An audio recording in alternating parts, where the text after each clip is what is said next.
I'll go through all the formal introductions in just a moment, but I do appreciate not only everyone joining, but the folks who have reached out to me in the week leading up to the meeting. I've received a number of phone calls and emails sharing comments and sharing your thoughts, and that's greatly appreciated.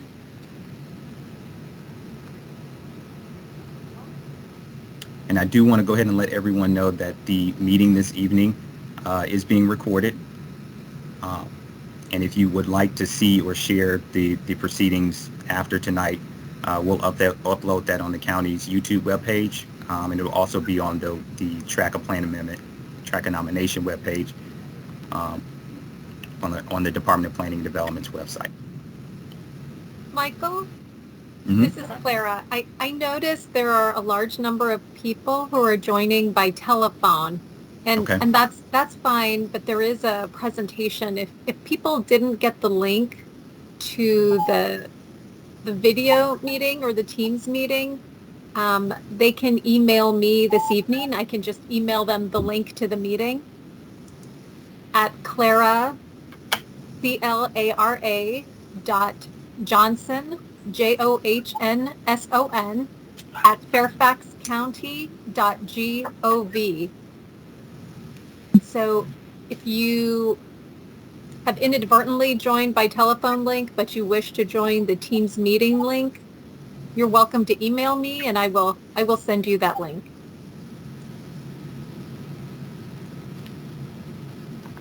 Awesome. Thank you, Clara. Let me get things pulled up here.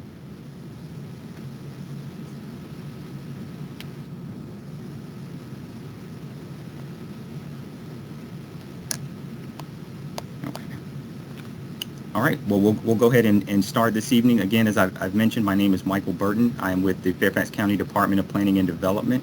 I am joined this evening by a few of my colleagues. We have Clara Johnson, who's assisting tonight. She's also with the Department of Planning and Development. We have Stephen Waller, who is a planner that will be discussing the Providence District item that we have on our agenda tonight. And finally, last but not least, Salem Bush, who is also with the Department of Planning and Development. So we can go ahead and just to make sure that everyone can see. Can everyone see my presentation? Thumbs up or yes, no? Yes. Okay. Yes, we can see it. Okay, awesome. Yes, we can see it. Thank you so much. Sometimes I just talk to myself, so I appreciate it. We have 3 items in total tonight. 2 remaining in the Mason District, one along Gallows Road and the other on Little River Turnpike. And then we have an item in the Providence District that Stephen will cover a little later. We have plenty of time, I think, tonight to open the floor for discussions. What we've done in a number of these meetings is staff will introduce the nominations. We'll provide some of our high-level considerations for where we are in the screening process. And then we'll offer the floor to the nominators themselves to talk to you all and share a little bit about their justification or the reasoning for their proposal. And then we turn it over to you. So if you have questions, you'll be able to unmute yourself and ask them, or you're free to leave that in the chat. And we'll have staff monitoring that. We'll make sure that we catch up on that. So thanks, Michael. And I did get a request to repeat the email address. If you have called in and want the link to the Teams meeting, you can email clara.johnson at fairfaxcounty.gov, and I will reply with the link to the meeting. Thanks, Michael. No worries. Thank you. I also wanted to check really quickly to see if Supervisor Gross was on the call or had joined us. Don't think so. I'm taking a quick look in the attendees list.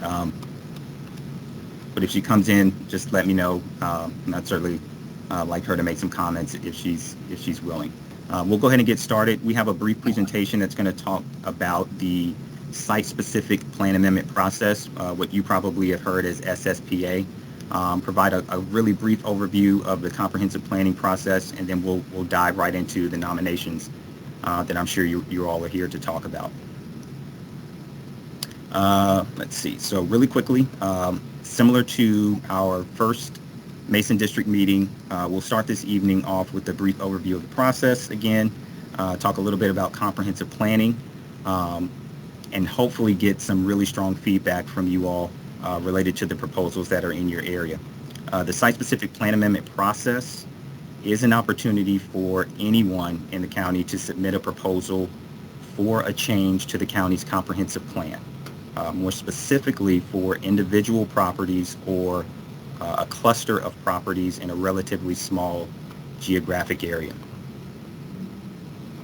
Our comprehensive plan is really a multi-layered document. It's used by both county staff and officials to help guide land use decisions across all of our communities in Fairfax. It's a substantial document that provides recommendations for how land could be used in the future, for how our environmental and cultural resources are protected, and for areas where future growth can be accommodated. So for this reason, we consider the comprehensive plan to be a living document that continues to evolve and change over time. And SSPA, which we'll talk about tonight, represents a first step in a larger process to considering potential changes to that document. To do this, the plan is comprised of multiple elements. First is our policy plan, which is broad in nature, generally encapsulates land use guidance that applies to every land area, no matter where you are in the county. It includes, for example, policies related to environmental protection or housing affordability as examples.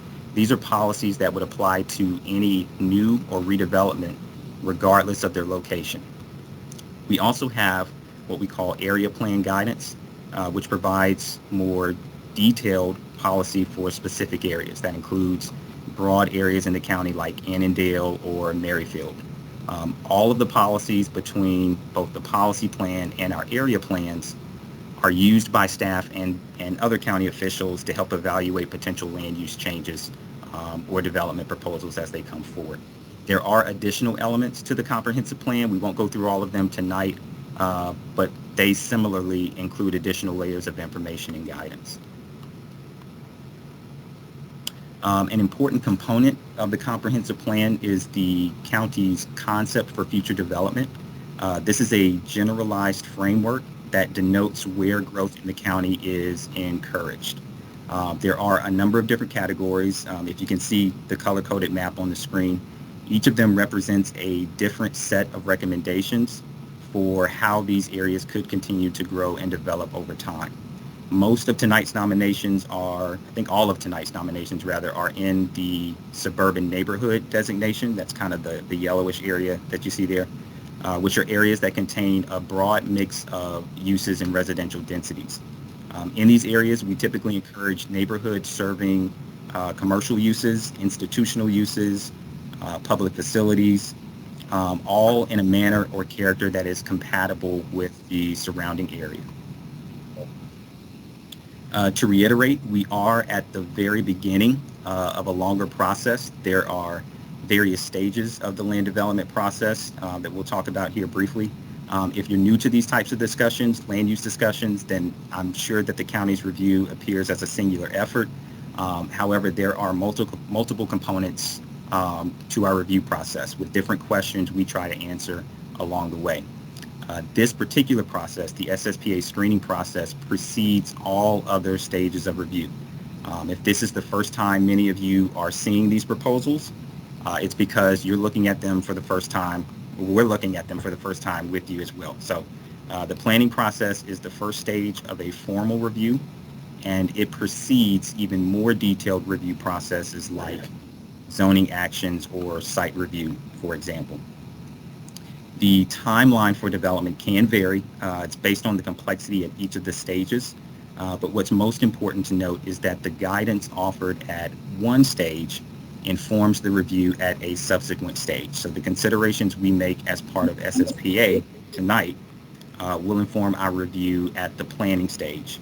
And if the plan is amended, and the comprehensive plan guidance will then inform the zoning review. So if an idea makes it to the zoning stage, it will need to demonstrate how they meet the recommendations in the comprehensive plan, which is why considering the amendment and whether or not we make these changes to the plan are so important. To help us with this work, with organizing and managing comprehensive plan amendment projects across the county, planning staff rely on what's called a work program. Effectively, it's a list of projects that the Board of Supervisors has authorized us to work on. The types of amendments that are on the work program can vary from broader or county-wide policies such as affordable housing to our more site-specific policy considerations, which we'll discuss momentarily. Our goal for this evening is to begin the discussion about 2 of the proposals, or 3 of the proposals in or near your local communities, and for us, staff, to learn what your thoughts and considerations are for each of them. This is all in an effort to help the board ultimately determine which of these ideas should be added to our 2023 work program. So just a brief background. In October, we opened the door and invited what we call nominations from anywhere and from anyone across the county. And we received a total of 75 for this cycle. The board did take action on the list on December 6th, if I'm not mistaken, and a few of them were pulled out. And so we have 70 total nominations across the county that staff will be evaluating. There are 5 remaining in the Mason District, and I think we have 9 in the Providence District in total. So on to the screening phase. To help us think through each of the ideas that were submitted, we are screening each proposal or nomination, as we like to call it, for its merits. We're trying to understand a few key questions. 1, does the proposal support the county's long-term goals and objectives?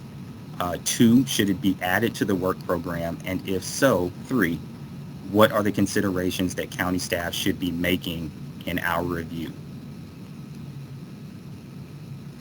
To give you a sense once more of the SSPA process, we are focused solely on screening at the moment. That means that none of the ideas that we've received, including those that we'll talk about tonight, have been added to staff's work program yet.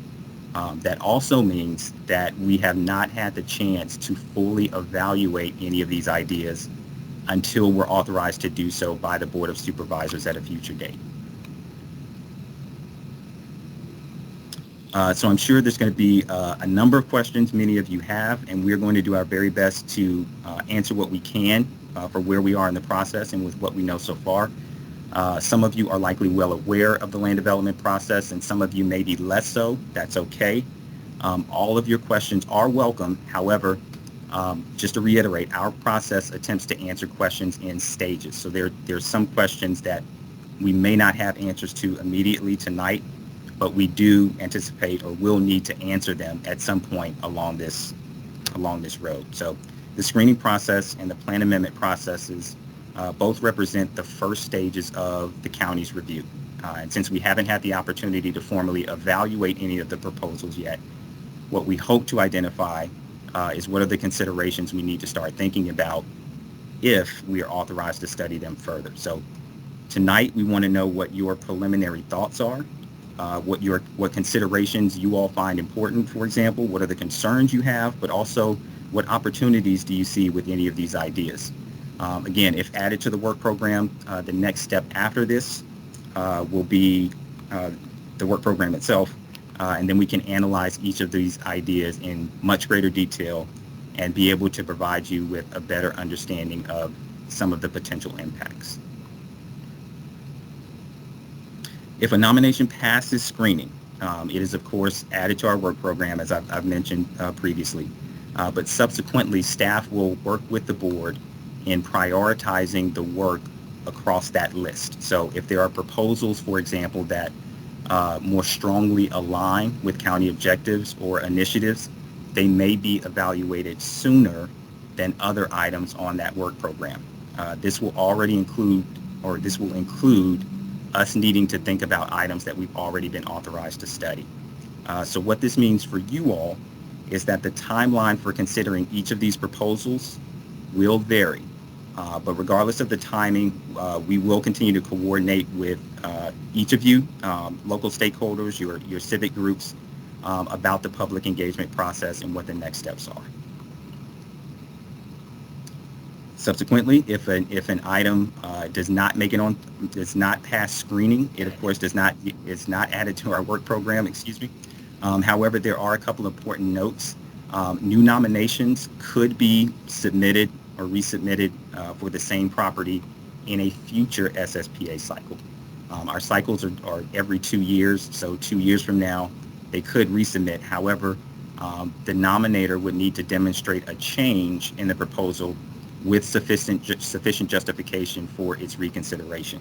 I'll also note briefly, that while today's proposals may not move forward, if a proposal doesn't move forward, it does not mean that a property could not redevelop in the future under its current plan recommendation or under its current zoning designation. So that's a big distinction. It doesn't mean that nothing can happen on the property, but it can redevelop under its current guidelines, and we'll show you what those current guidelines are when we start taking a look at the nominations. So really quickly, here's an overall timeline that identifies the steps we've taken to date as a part of this process, from the nomination acceptance through the screening. We are continuing to hold community meetings across the county. We'll continue to do so, I think, through next week. I think we just have 1 or 2 more meetings. Following these meetings, we will have a series of Planning Commission workshops, which are open to the public for participation. The PC will continue to discuss the nominations and develop a recommendation for which should be advanced for further review. After the PC workshops, we are anticipating making a recommendation to the Board of Supervisors regarding the work program somewhere between late March and early April of this year. So our job between now and then is to work to summarize all of the feedback that we receive from you, beginning tonight with the 3 nominations.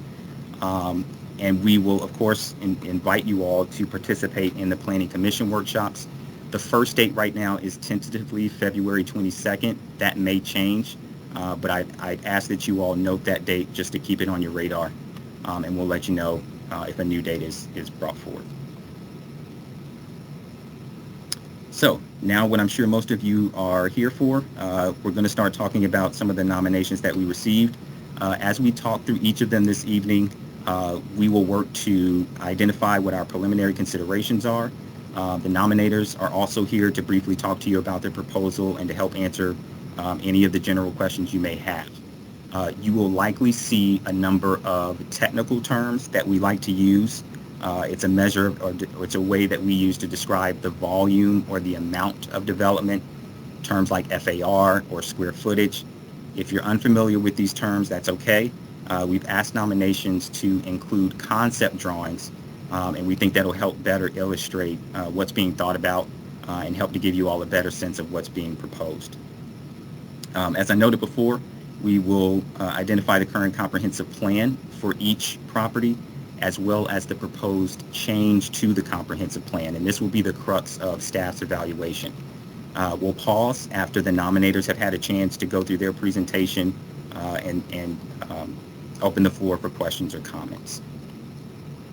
If you're unfamiliar with Teams, if you look at the very top of your bar, there are a couple of icons or buttons that you can select. We do ask that you all select the hand raise button just so that we can keep track of who would like to make a comment. It's the smiley face with the hand raised. You are also more than welcome to leave questions and comments in the chat. That's the bubble to the left. It looks like a little chat bubble. Just click it and you're free to type away. Michael, yes.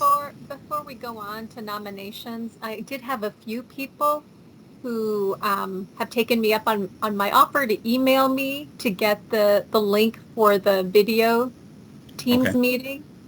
And so I wanted to put my email out there again. I will send you the link immediately.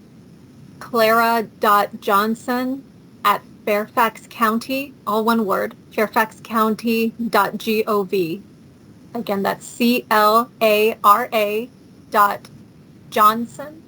JOHNSON @fairfaxcounty.gov, and I will email you the link for the video virtual meeting for those of you that are on the phone joining us by phone. Thanks, Michael. No, thank you. Thank you again. And thank you for everyone, even if you're joining by phone, it's greatly appreciated. And with that, I'm going to open the floor, turn the floor over to Mr. Waller. Thank you, Michael. The first nomination we'll be taking a look at is SSPA nomination CPN 22 PR009 Fairfax Center, and this nomination was submitted to the Providence District. The subject site is identified by the number 9 on this map, and it's located on Lee Highway or Route 29, east of 3 other nominations that were received for sites in the Merrifield Suburban Center.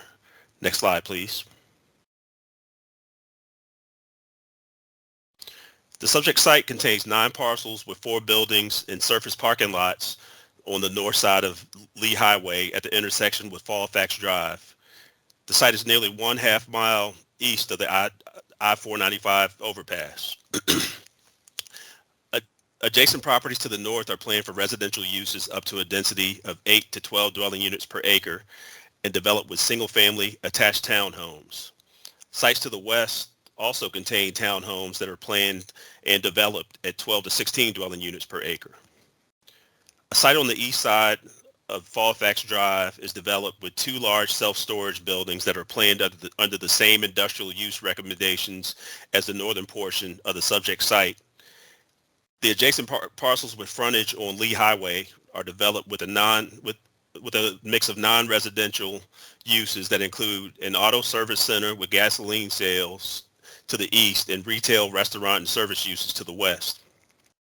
The subject site is in the Shreve West Community Planning Sector, which is identified by the concept for future development as a stable residential neighborhood that is largely developed with residential uses at varying densities. Land use guidance of the adopted policy plan recommends for infill development in suburban neighborhoods to achieve compatibility with the use types and intensities of existing development on adjacent sites. The adopted plan recommends light residential uses up to an intensity of 0.30 floor area ratio or FAR on the northern end of the site, which is shown here above the red line. This portion of the site contains the largest building, which serves a variety of low-intensity industrial uses. The southern portion of the site below the red line is planned for retail and other uses up to an intensity of 0.25 FAR. The 3 buildings on this portion of the site currently serve a mix of retail uses, a brewery, restaurants, and other service establishments. Next slide, please. On this slide, you can see side-by-side comparisons of the existing development on the site and the nominator's conceptual drawing that proposes redevelopment as residential mixed use up to an intensity of 1.9 FAR. As proposed, this nomination would have approximately 380 multifamily residential units and an approximate density of 87 dwelling units per acre with a maximum building height of 6 stories that along Lee Highway and at the corner with Fairfax Drive that would then taper down to 5 and 4 stories along property lines that face the adjoining residential neighborhoods to the west and north. The nomination would also result in nearly 385,000 gross square feet of development, with 6,000 square feet proposed for ground floor retail uses. Next slide, please. So county staff has identified a list of preliminary considerations that should be applied if it is determined that the nomination should pass through screening for further study on the plan amendment work program.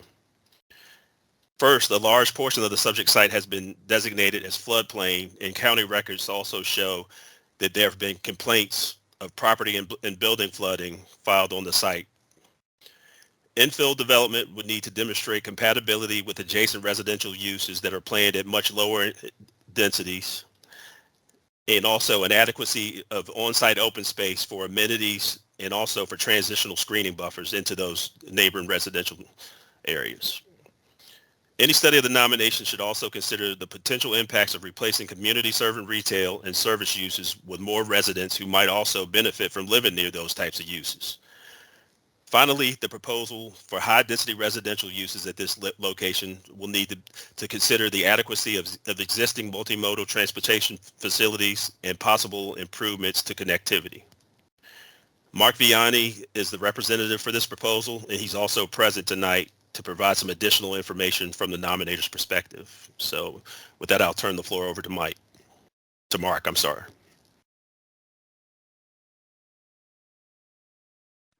Oh, I'm on mute. Sorry about that.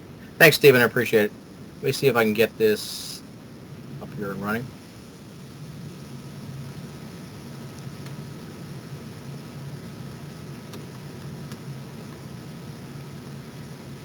Well, thanks very much. I appreciate everybody coming out and taking the time to listen to what we had to say tonight, and appreciate staff taking the time for the intro. As said, this is looking at a comprehensive plan amendment to propose a redevelopment of. Initially, it was supposed to be the Fairfax Community Shopping Center area, and throughout this process, we'd also been reaching out to the self-storage facility, the gas station, and the little food store as well. Just before this meeting was scheduled this week, we got notice yesterday that the self-storage facility would like to join in the application. So a lot of what I'm going to be talking about tonight in terms of the actual proposal here may be obviated, be part of a new design, and that would give us a chance to further respond to some of these comments to include those new properties as we go forward. But just real quickly, as Stephen said, this is in the Jefferson Planning District. It's right near next to the National Memorial Park. This is our property. Basically, this building here, we have a couple of retail here. These are older 1950s industrial properties. They're basically paved from one end to the other. It's 93% imperviousness. There is no stormwater management on there. What is interesting is you can see it here kind of in context. There's the self-storage facilities. There's the food store. This is a little gas station. Sometimes you'll see a lot of U-Haul trucks there. This is one industrial building. This is where Settle Down Brewery is. A couple other users right in there, and some retail right here. That's the property. Here's the townhouse community there. And you can see this kind of line, black line kind of coming around here. That is a channel, a stormwater management channel. That channels stormwater management from over here, down through here, comes down here, continues on further, and eventually goes down over to Fairview Park, the lake down there. And when we talk about floodplain, you're going to pay attention to this area here, because the floodplain is not a naturally occurring floodplain. It's a floodplain that kind of occurs as a result of a kind of a kink in the hose, I guess the way to put it, in terms of stormwater management.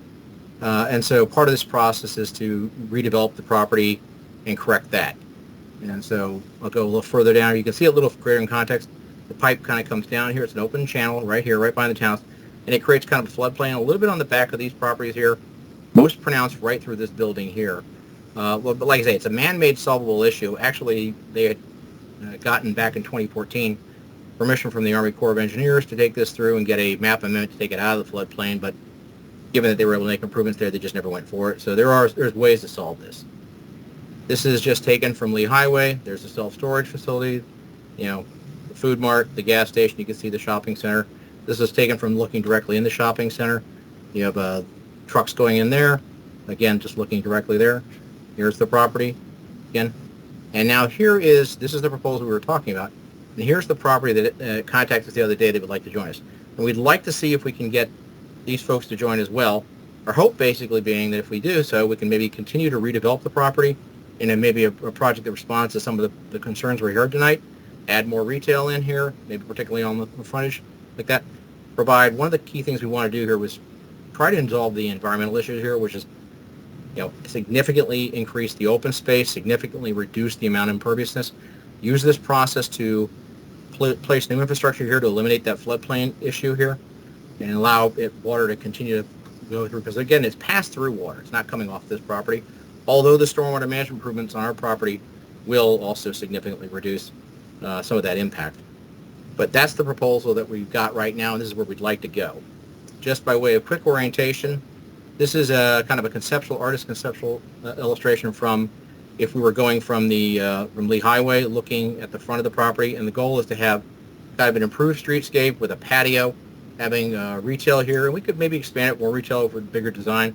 But down there, what we're looking to do is also provide like a patio here. So if, say, you've had a relocated settle down brewery, what we'd like to see. Yeah, then you'd have that, and have it dialoguing with a patio out there, so for outdoor dining, something that works a little better there. Again, looking further on, there's the highway. This is kind of looking down the eastern boundary of the property. Remember, the property right here, this is all pavement, going right to the back of the townhouses there. And our goal is to kind of eliminate all that pavement, replace that with kind of a natural area, a greatly increased buffer, new trees, new planting, a little bit of an activity in terms of just pedestrian activity, a little recreational activity like that. But pulling all the vehicles and all the cars away from the townhouses here, the townhouses here, and the townhouses here. So you're going to greatly reduce the activity here, completely eliminate the vehicles there, and greatly increase the open space, greatly reduce the amount of imperviousness, and just kind of make this more akin to a residential use, kind of residential against residential. A little quieter, a little less active. This is, again, looking further, this is that patio I was talking about. Again, this is the current design. If we come back with an expanded design, this will change a little bit, but it's kind of the same theory. We're looking to do retail and stuff up front on Lee Highway, have it dialoguing with pedestrian amenities, great streetscape, but then kind of as you go further, we got 6 stories up at the front, scaling down to 4 stories to kind of where there's the townhouses in the back, all the parking inside screened. But this is what we look like for there. This is kind of the corner as you go into the site. This is where like Settle Down Brewery might be right here. Going further down into here, you'd pull in the parking garage, and that's the extent of the vehicle movement on the property. The rest of it's just pedestrian movement and natural area. Again, looking kind of at the front patio is an example of what the patio might look like. Again, an elevation of the patio. And again, you can see just that right there. That's all your vehicle movement. There's no more vehicles back against the townhouse. There's no trucks, no industrial uses back there. Just pulling away from the residential, kind of creating new buffers. This is getting, when we're looking kind of from this kind of public open space, right in front of there's the patio. There's Lee Highway. This is right now where there's a dog, a small dog clinic right there, and there's some retail, but this will all be replaced. And with kind of an open space available for the public. And this kind of looping down to the side, around the side of the building, kind of like right down here. Continuing again with the patio. Elevated, kind of continuing around there. You can see how they kind of dialogue with there. And this would be, this is notionally 6 stories here, stepping down to 5 stories, stepping down to 4 stories as you go further north. This would be looking directly down that pathway. We could, if we're able to bring the other properties in there and come up with a new development, the proposal would be to kind of further increase this buffer here, away from the townhouses, pull these buildings back, use some of this property over here to its advantage, but also, we'll get in this, but also doing here, this is where the floodplain issue is. So right now the building is located right here. The floodplain is only a couple inches above the ground right there. So it's easily constructible with the floodplain, but the goal is to eliminate the floodplain through technical corrections to the infrastructure. Again, looking further down that little sidewalk area. When we talk about the floodplain, again, this is our property right here. This is the property. When you see the water comes down through here, comes right here, and it hits this, it creates a backup, and that's where you've seen the complaints about flooding, particularly in 2014. And in relation to that, that's when the county went ahead and did the floodplain analysis. The goal here would basically be significantly improve the environmental conditions. This property is 93% impervious. It has no stormwater management controls. It is 7% open space. We want to increase that from reduce that from 93% impervious down to 60% impervious. Increase the open space from 7% to 43%.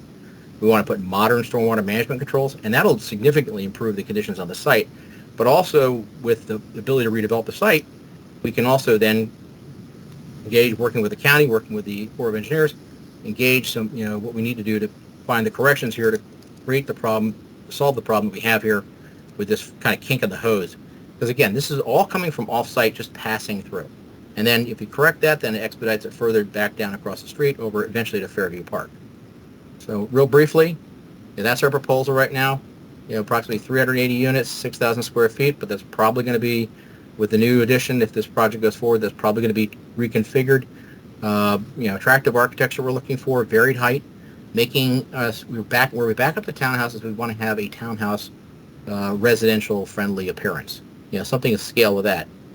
Extensive recreational amenities, nice streetscape for Lee Highway, the patio, the open space, all the things we talked about beforehand.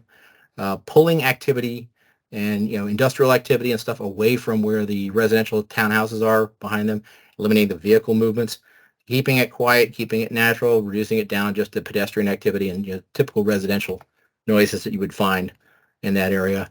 The project would also provide affordable workforce housing units, as required by the county, and screening and vehicular movement. We talked about that beforehand. That'll be just a limited amount of vehicle movement onto the property, and then to an internal structured parking lot that's screened. And so it's not visible as a parking lot from the outside. There's significant environmental benefits we could have with this project.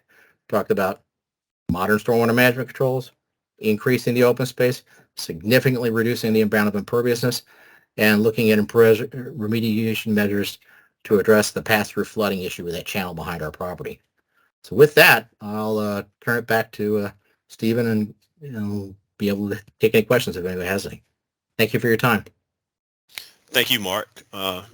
So as Mark indicated, now is the time where we will open up the floor for questions from the community. If there's anyone in the community who is interested in this nomination, please use the raise hand button at the top right of your screen, and we will call on everyone in the order that hands are raised.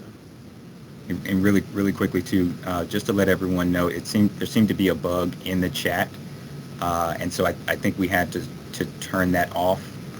Graham, you let me know if that's temporary or if something will be fixed later, but definitely if you have a comment to be made, I don't think the chat is no longer a viable option, so just raise your hand and we'll get to you as soon as we can.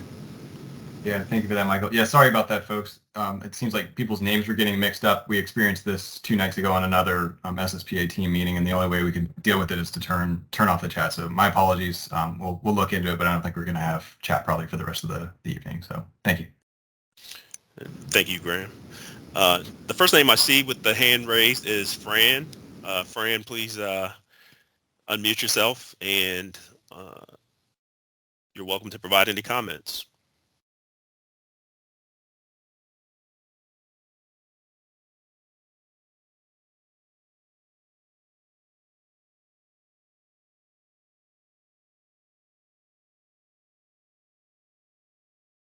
Fran?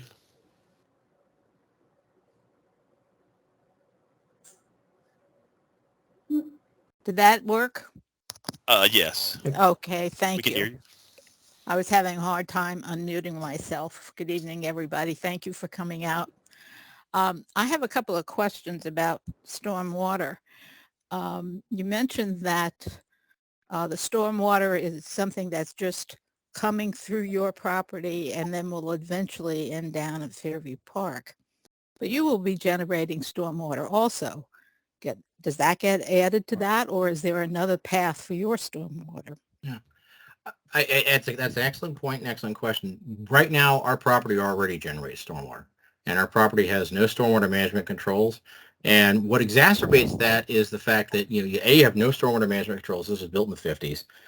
B, you have almost no pervious area. Everything's just paved from one end to another, so you have very little going into the ground. And so the goal here is to significantly reduce the amount of any contribution we have going in there. So, matter of fact, if this was what was happening with everything way up north of us, the issue wouldn't even exist. So what we're planning on doing is where there is no stormwater management right now, we would put both quantity and quality controls. And on top of that, we would also decrease the amount of imperviousness from 93% down to about 60%. So a significant decrease in the amount of imperviousness.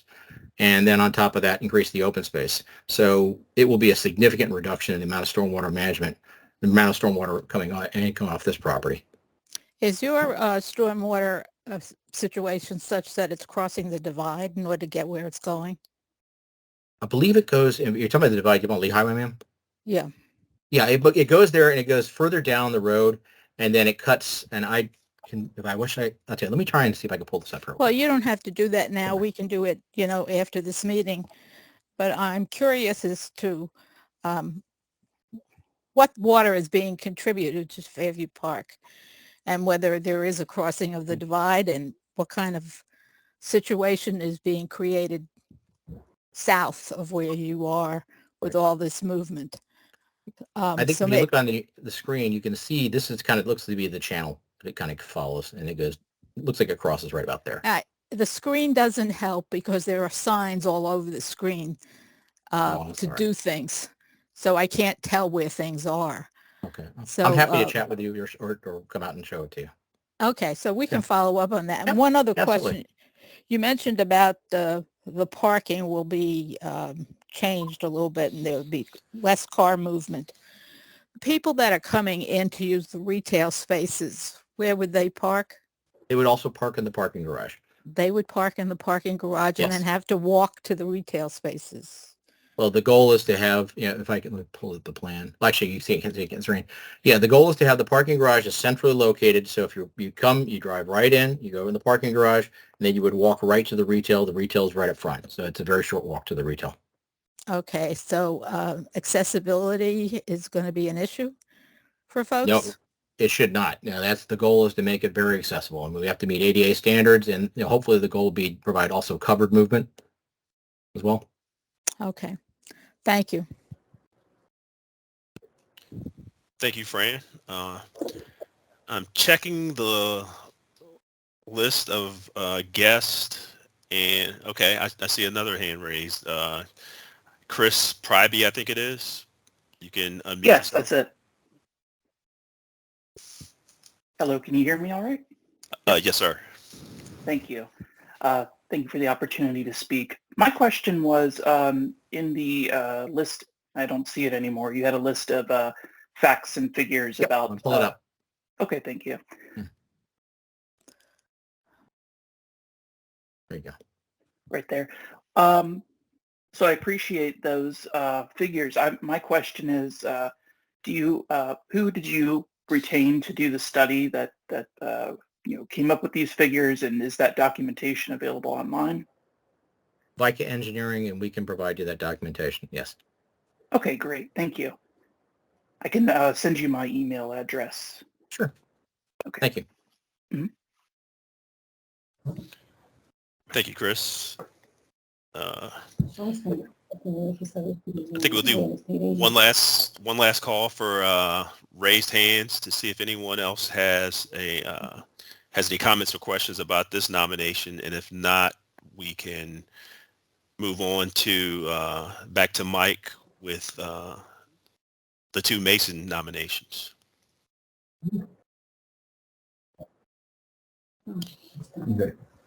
Okay, Mike, I don't see any additional hands raised, so you can take back over. Thanks, everybody. Have a good night. Thank you. Thanks, Mark, and thanks, Stephen. Just for those who are listening in by phone, if you're unable to see the screen or the agenda, we're going to move to the two Mason nominations next. We'll start with MA001 and then go on to MA006. But before we do that, I'd like to welcome Supervisor Penny Gross, who'd like to say a few remarks. And we'll see if we can mute here. Thank you, Michael, and good evening, everybody. I attended some of these before, and it's very interesting conversation with the community. This is, as Michael said, the first step in a lengthy community process. I did see something on Nextdoor or somewhere online today that said, please come out there. These are rezoning applications and we need to fight them.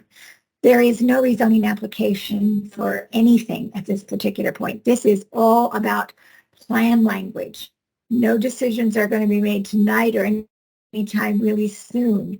The plan language has to be amended before anything can be submitted for a rezoning or a special exception. And I wanted to especially talk a little bit about one of the, I think it's the first one you're going to see, which is at the corner of Little River Turnpike and Columbia Road, going back over to the east on Randolph. For those of you who are longtime residents of the area, you may remember that about 15 years ago, there was a proposal, and it was approved by the Board of Supervisors, to build a medical office building there with some underground or lower level parking. We worked extensively with folks who lived along Columbia Road as well as along Randolph. The market changed and that never got built. However, the underlying zoning was still there and the plan language was there. In the intervening years, my office has received inquiries and actually got a little ways along with a Patient First, a grocery store, a gas station, and most recently a Wawa, if you're familiar with Wawa. Some of those were absolutely rejected out of hand, but others simply could not make the size of the property work. So it's lain fallow for quite some time with two uses on it that are have been there for a long time but are not optimal. So really what the plan will look at is what is the highest and best use for this property. It's on a major roadway, and so what actually will work.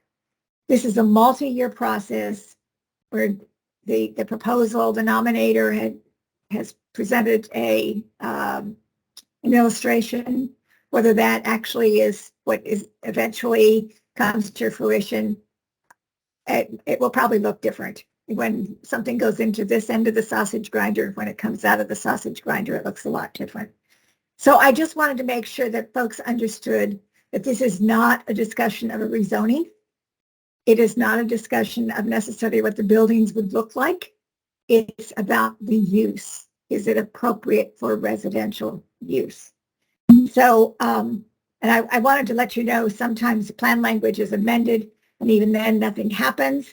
Sometimes an RZ, a rezoning or a special exception gets approved, and still nothing happens.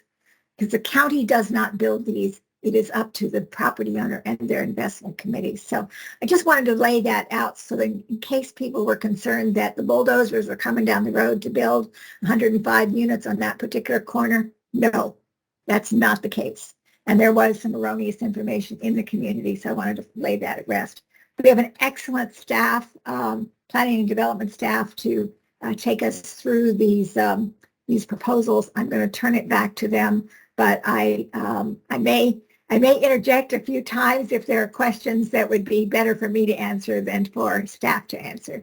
Thank you, Michael. I'll turn it back over to you. Sure thing, and we welcome it. I know you have a deep history and knowledge of the area, and I can't articulate it any better. This is the very beginning. So everyone is on the ground level. You're hearing about it for the first time, just like we are. So we'll start tonight. I'm going to go ahead and share my screen once more.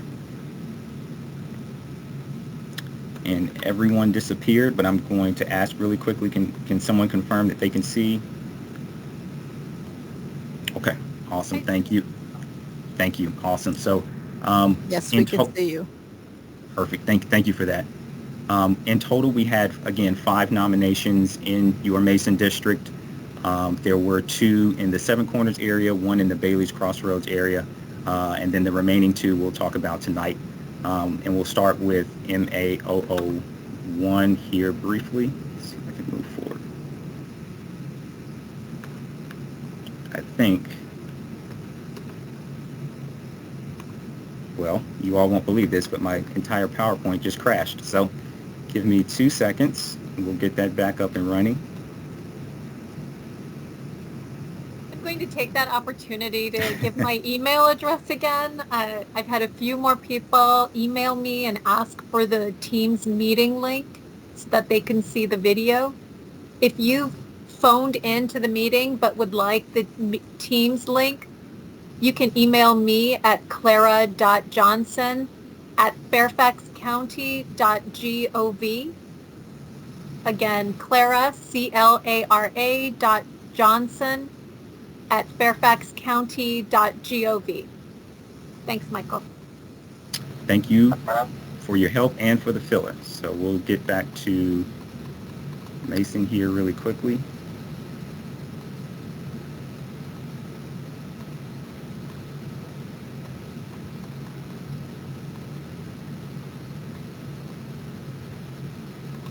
And actually, nope, that's the wrong one. So one more second, folks.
Okay, this one might be,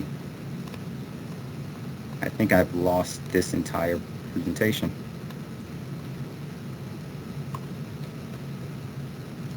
All right, let's see here.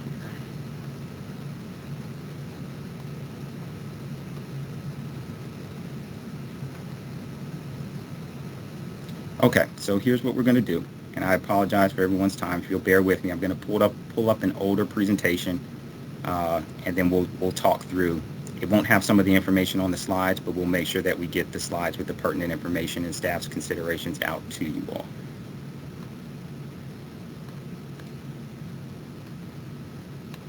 But for the sake of time, here we go.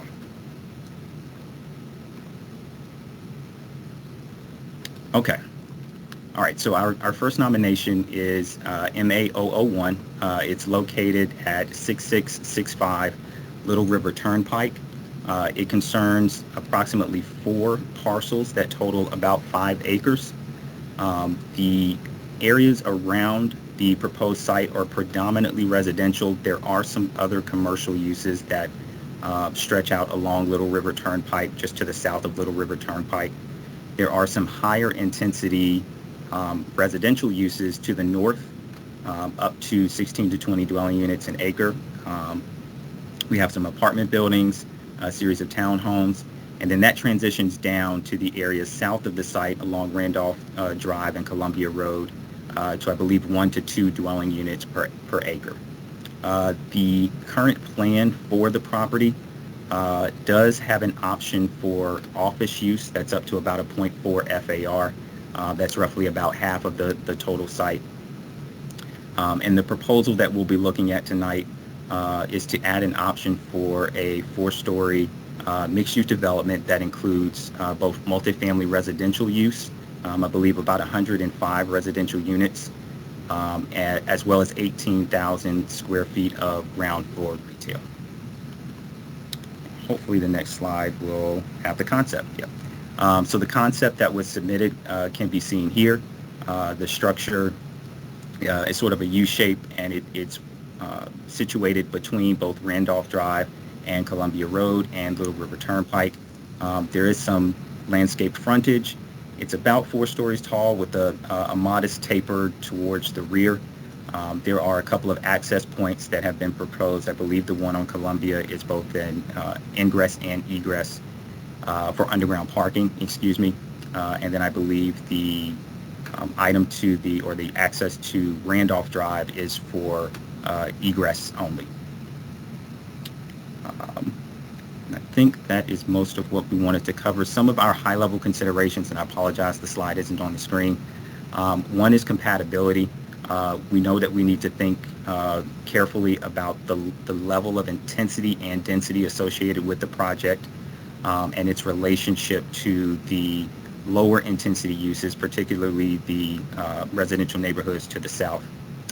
Access to the property is also something that we'll need to think about, both in terms of visitors for the retail, but residents as well as commercial loading, and transitioning and screening. There is the existing comprehensive plan, which you can't see, and again, I apologize, speaks to the need for extensive buffering, and I believe it's about a 25-foot buffer between the development of this property and the adjacent residential uses, and it specifically calls for a brick wall as well. And so those are things that we will, again, if this is added to the work program, that will be included as a part of staff's evaluation, among other items. There's, of course, additional impacts, transportation impacts, schools related impacts, et cetera, that we typically evaluate as a part of a work program.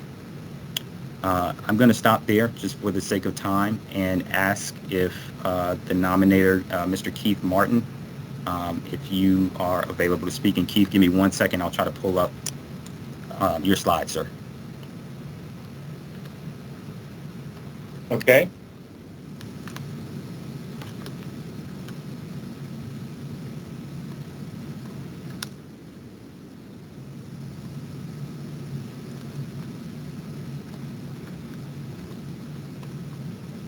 All right, and let me know, Keith, is this the starting point for you? Yes, I mean, Okay. You did a great job of summarizing the project. This is a consolidation of 4 lots, and it's blighted. Even though it was rezoned for a 4-story office building, it never got done. And so this is something that will get done. And we think it's it's compatible with the neighborhood. We met with Supervisor Gross. And we made it look sort of townhouse look compatible, even though it's multifamily. And we'll have landscaping along Little River Turnpike. And then we will have the 25-foot landscape buffer on the rear with a brick wall. And it's all structured parking under the building. We think it's a really nice project. Not. Then we do ask if you wouldn't mind just to allow the nominator to speak, and then we'll give everyone an opportunity to chime in. Keith, were there any other portions of this slide or the documents? I think okay. Our elevations really look nice, and we think it's going to be a much added uplift the look of this neighborhood.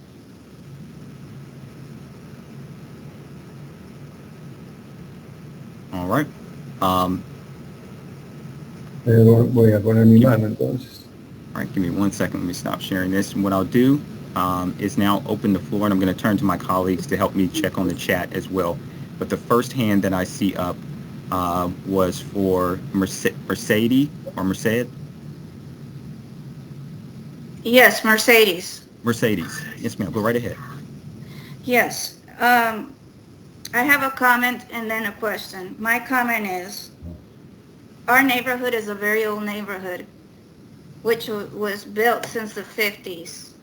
It was built in a certain way to accommodate single-family homes. It was created to sustain single-family homes. We already have flooding issues. Stanley Martin built a whole community behind us, and I get floods, and my trees have died. And they made all kinds of promises, and I realize you want to make your money and make all the promises to us, but this is a monstrosity. What it will create is unnecessary traffic. It will strain the community. We already have 3 traffic in both sides of the streets, and we cannot get out to go to work. Little River Turnpike is one of the most trafficked areas where there is accidents all the time. The other day, a person hit a pole, a person got ran over. You're just creating more traffic, and I believe this is a cash grab. It really is. Us as a community, we deserve better. We have been paying our taxes for many, many years, and we have low-income housing in front of us, on the side of us, all around us. So we need more support. We need stuff like more stores. We need stuff like more food, where to go get food, restaurants. We don't have enough support to support all the housing that we have right now. Let's not turn into Alexandria, where they have a rat problem because they unjustifiably created all these high rises without looking at the issues, the water strain, the traffic, the vermin. Then people cannot live comfortable and happy. We moved here, and I just spent a lot of money rebuilding my house with the belief that I'm going to grow old and die here because it's going to be a nice area with all the supports my family needs. What we don't need is 105 apartments, which in average, each apartment sustains 2 cars. And don't tell me there's enough public transport, because there is not. You have to go to the metro, and to get to the metro, you need a car. And the average family has 2 cars. Where are you going to park all these people? And where are you going to put all these retail? The area is just 5 acres. My land is 1 acre. Don't tell me you're going to fit 105 families who typically are 2-3 people per apartment. You're just going to strain the entire community, which it's already strained with all the apartments we got, with all the townhomes we got. We are very strained. We need stuff to support us now. We need more stores. So I've noted. My question to you too is, we have a severe flooding problem. Where's all this sewage going to go? So I've noted for you, Mrs. Mercedes, the traffic considerations, and I'm sure this is going to be echoed by others, but traffic considerations. You noted the environmental impacts, stormwater, flooding as well, and you gave the example. You suggested more neighborhood serving commercial uses that support the community. Yes, we have a large community right now. We've grown. Burton, we have townhomes all around us.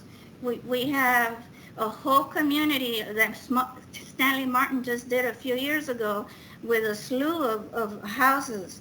We also have apartments everywhere. We need supporting infrastructure. We don't need to be building more. It's unsustainable, and it's irresponsible.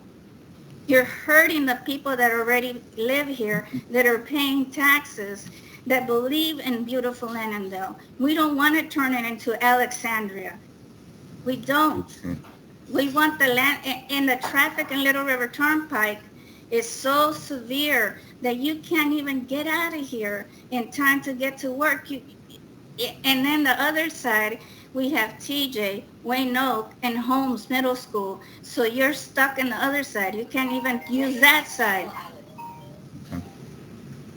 Okay. Thank you, Mrs. Mercedes. We definitely appreciate that comment. I want to give time and space for others who'd like to speak. The second hand that we have up was on, and that's all the name that I see, A&H. This is Ann. Ann, sorry, Ann. I'm so sorry. That's okay. Patrick is also here with me. We live on Locust Way, and we also want to support everything that Mercedes has said. And, you know, in addition to that, just seeing the rendering of the structure, it does not fit into our neighborhood at all. I mean, I'm not opposed to development, but this is, you know, way too much density. Her comment about having 105, 108 apartments, that is just way too much traffic, as she said. And again, I don't understand why things need to be so dense. And you've made a comment that you think this is a beautiful addition to our neighborhood. It is not. I mean, if you look around, there aren't any buildings like that, especially on this stretch of the road. And one reason why we love this area is because it is quieter relatively compared to other communities in Fairfax County. So, and you're trying to change that. And Right. We are not in support of that. And so I'll keep it short. Thank you, Mercedes. Yes, thank you. Thank you very much. Thank you so much. And if we could just ask everyone to remain muted, just to give those who have their hands raised an opportunity to speak. The next name that I see, if I can get it back, is Kip and Amber. Hi, good evening. I have a number of concerns, echoing Mercedes and Ann. You know, my list is pretty long, but I'll go over it briefly. You know, traffic is certainly at the top of the list, as is pedestrian safety. You know, our neighborhood doesn't have sidewalks in the majority of it, and adding that many people nearby will, you know, Hey, Ray. increase pedestrians in already narrow roads. There's a number of environmental concerns I have. Utility concerns having to do with wastewater and stormwater, which all you know, drain into the Chesapeake Bay protected area that runs through our neighborhood. You know, issues with services on how that many residents will be supported in schools. You know, with trash services that, you know, are already running behind in our neighborhood. And then, you know, some quality of living and financial concerns. Is there a process for submitting written comments so I don't take up a lot on this meeting? Absolutely, and the time is yours. I just want to be just mindful of others is all, but you definitely have the time that you take the time that you need. You can send comments to myself or Clara. She's given her email address, but you can also send it to mine, Michael, Michael dot Burton, Burton, also at fairfaxcounty.gov. Keep it going, Thank you so much. Keep it going. Thank you. Well, yeah, I mean, I can keep going if there's time, but I don't want to take up everybody's evening. You know, as far as you know, the proposed development with traffic, you know, we have successfully added traffic calming in the neighborhood, but you know, the impact study that was used for that was done at the height of the pandemic. You know, most people weren't commuting to work. Most retail was closed. So I do think a new traffic impact study needs to be done, you know, with the number of cars that will be added, especially with one of the parking exits going directly onto Randolph Drive, and no stoplight at Little River Turnpike. You know, that will back up, so people will naturally turn right out of that exit through our neighborhood. You know, I have young children. I have 3 kids that are 3, 2, and 4 months.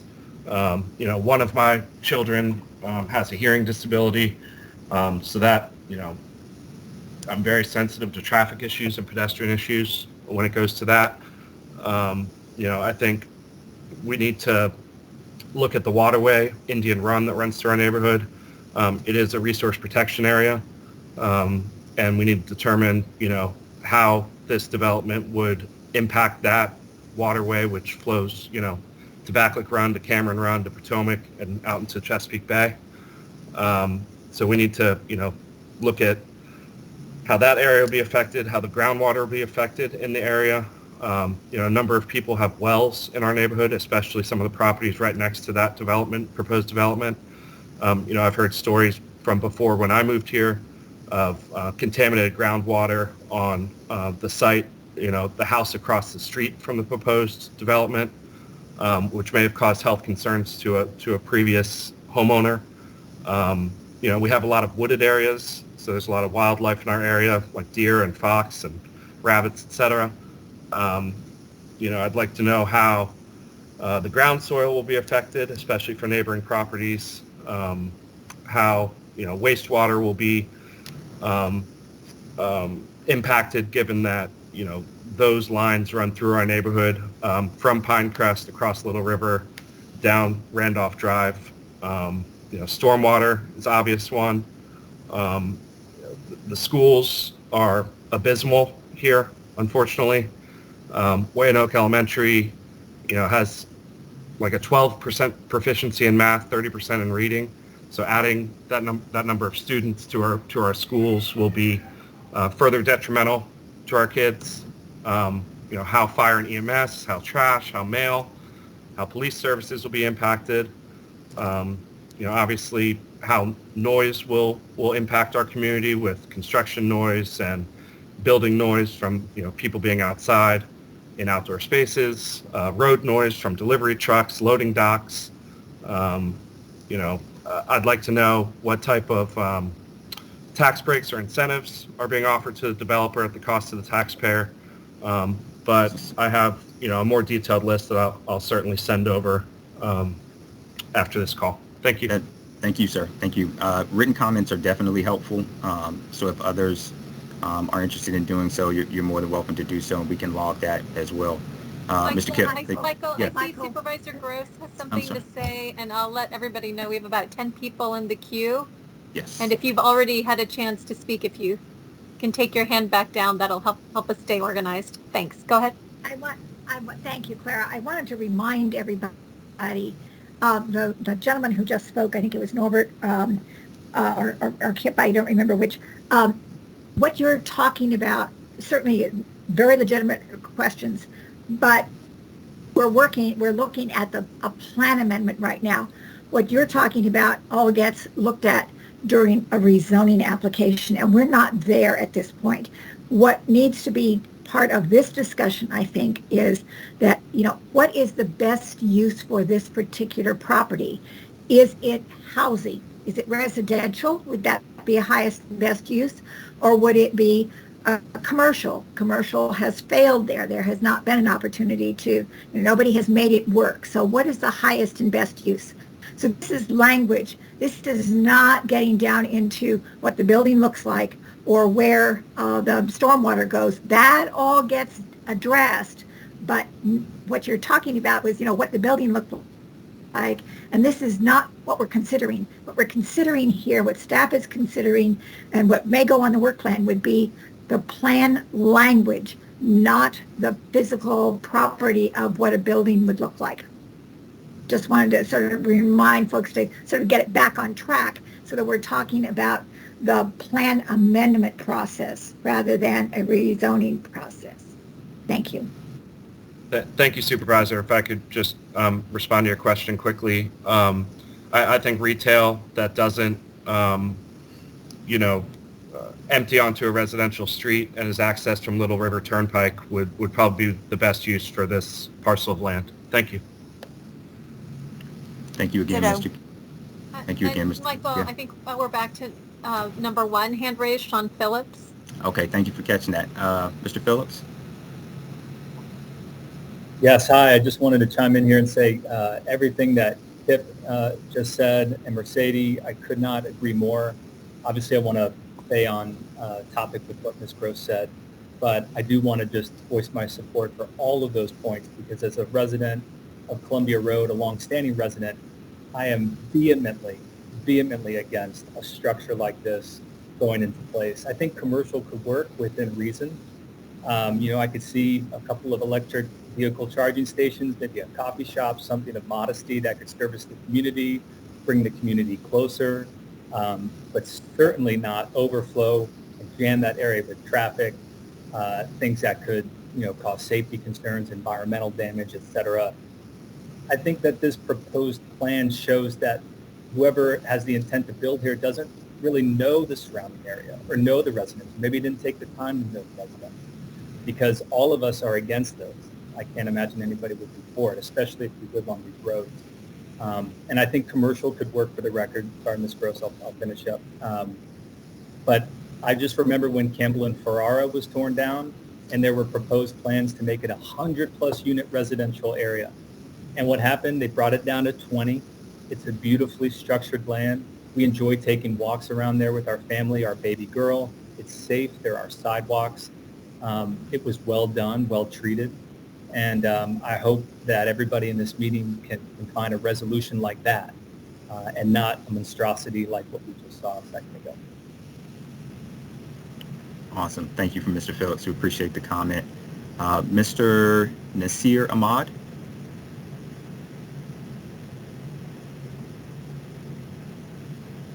Hi, how are you? Good, sir. How are you? I'm here. Property is right next to the building, so I will have my privacy. First thing, my privacy will be gone. I will not have no more privacy, and plus I have a kids. They come outside and playing. There's going to be a lot of traffic. Um, I don't know because of the privacy. This is a huge building. That is like 4-story building, so it's very high for that area. They should be lower than two-story building. They can build a shopping center or something, but this is a huge building for that small area, and that will be, I will lose all my privacy. My privacy is very important to me. That I'm living in this area for the past 25 years, in the same house for the past 25 years, and the building next to my house, I have decided I have to move out from this place because I can't. It's a huge building. I will lose my privacy. Plus, my kids will be a lot of traffic. I will be always concerned of the traffic because of my kids. So I just want to make sure that I don't know about this area for this small place. They're building the 4-story building that's too high for that place. Do you have thoughts about what would work on the site?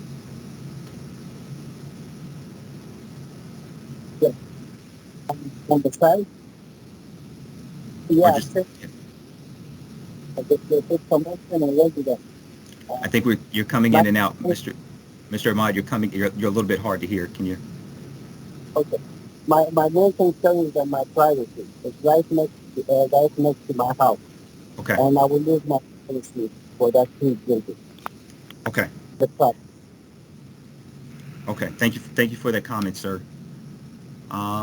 Next we have Don Martin. Mr. Martin.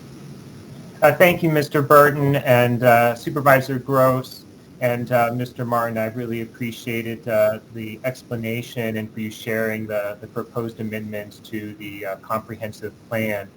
I recognize that this is a fairly significant increase in the density for the parcels that are in question. And while I know that the renderings that we saw from the nominator are a very early look at what potential redevelopment might look like, I am somewhat concerned that the proposed amendments to the comprehensive plan don't really align well with the greater vision for the Annandale planning district, especially in the areas of transportation, environmental management, and public access. The proposed renderings, if come to fruition, would very greatly increase the amount of impervious area on the site, which leads to potential environmental degradation to the Indian Run stream.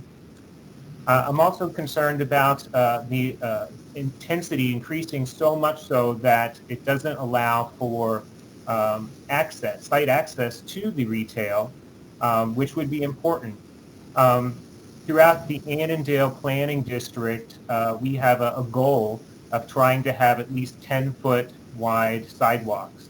And the nominator's rendering only allowed for a 5-foot wide sidewalk. And again, this is very early look at what redevelopment might look like, but there's just not a lot of space here to accommodate the intensity that is being proposed and remain consistent with the rest of our goals in the Annandale Planning District. So I hope that these concepts and ideas are taken into account, and I look forward to following up with some written feedback to help you in your process. Thank you. That's perfect, Mr. Martin. I greatly appreciate that, sir. Thank you for your comments. I think, Mr. Donald, I seem to recall you having your hand raised for a while, but it has you pretty far down the list. Would you like to go ahead, sir? I think you're on mute.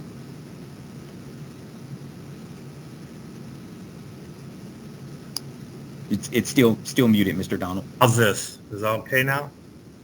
Perfect. Good? Well, I'm glad to finally get in here. I am the landowner, the property owner, the single-family home owner that abuts this property on the southwest side. I've lived here for 35 years. I was deeply involved in the past efforts to have that medical office building that Penny alluded to earlier. And I remember you back in 2004. We both had a little bit darker hair back then. But just to give you, I need to say a few things. Number one, something needs to be done there. The point is, it can't just be anything. It's got to be something that works, not just anything for the sake of development, to get rid of this vacant area. It needs to be something we can be proud of in Annandale. There's a lot of things happening in Annandale. The landmark shopping centers being totally revitalized. Alexandria Hospital is coming in there. Eastgate Plaza is coming in to, right down there on John Marr Drive. It's a beautiful shopping center, new tenants, new retail, new restaurants. There's a lot going on. A Chick-fil-A, they don't go just anywhere. They came to Annandale. They do demographics. They know there's a lot of people in Annandale. We don't need more people. We need more shops like restaurants or retail or things of that. A couple things about where we live, about this lot. Number one, on your first slide, Michael, it showed this property as having 5 acres. Do you remember saying that of 5 acres? It doesn't have 5 acres. It's got 1.9. 1.9 acres, not 5.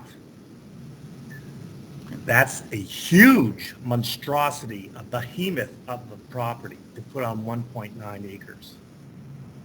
Number two, Mr. Martin mentioned in his proposal letter to you, in his concluding paragraph, which basically summarizes his reason for the nomination. It's the concluding paragraph. He writes in his very first sentence, all previous plans for office on this site has failed. That's not true.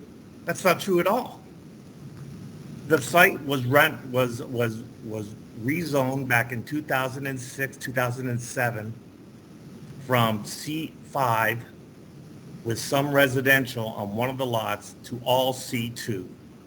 And the 2-story office building, not the 4-story office building that Mr. Martin made reference to. It was not a 4-story, Mr. Martin. It was a 2-story office building that was proposed, not a 4-story. It did not have the height that and it did not fail. It passed. In fact, it took 3 years to pass. 3 years. I was here for each one of those years. We went over the plans with staff and the planning commission over and over and over again. I've got all of the information here. I was there. It was a beautiful building. It was a Class A medical office building, which in today's world, with Alexandria Hospital coming up in just 3-4 years, it would take 2, 3, 4, 5 years to get this building built anyway. I can't think of a better use of that land than what's already been approved.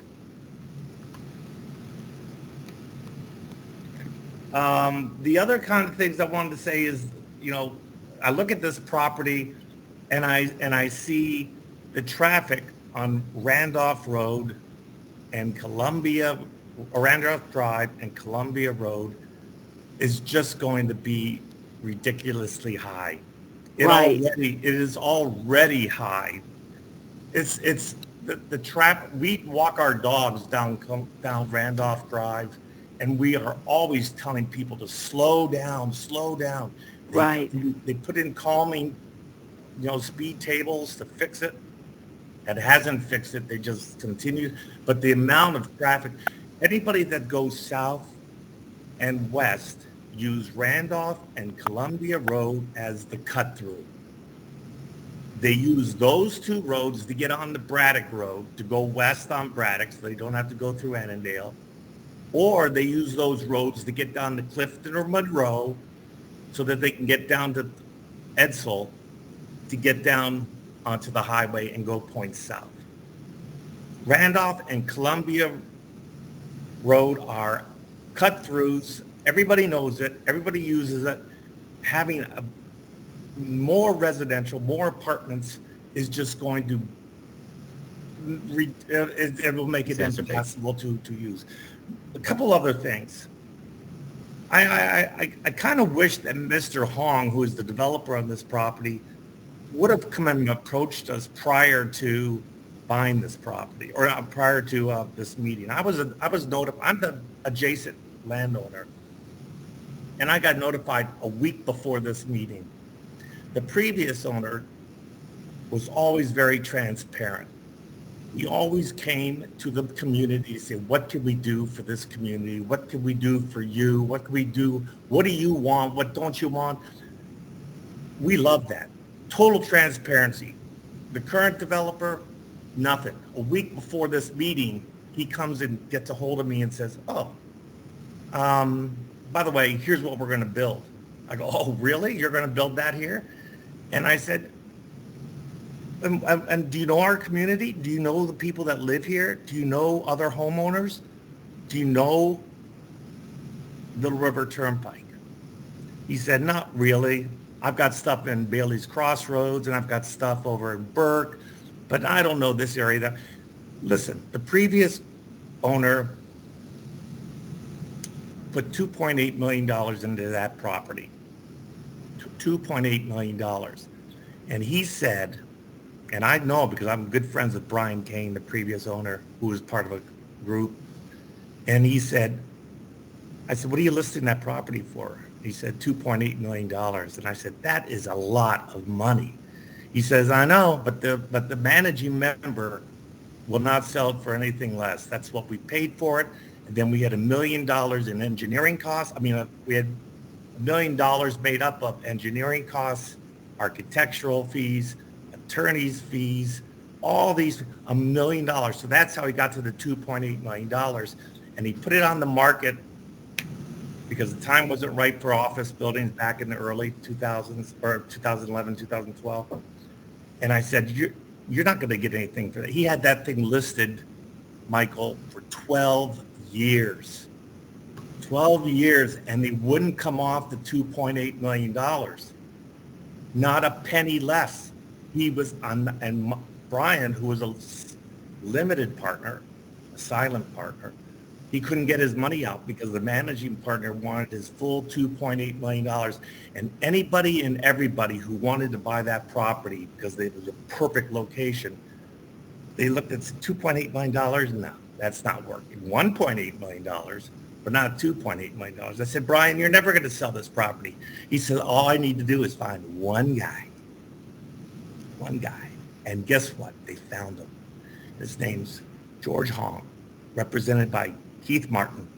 And they're trying to shove this huge property down our throats to get his money back. And that's the only thing he's looking for. And we're not going to have it in this neighborhood. I went up and down the streets of Randolph Road and Columbia Road all last week.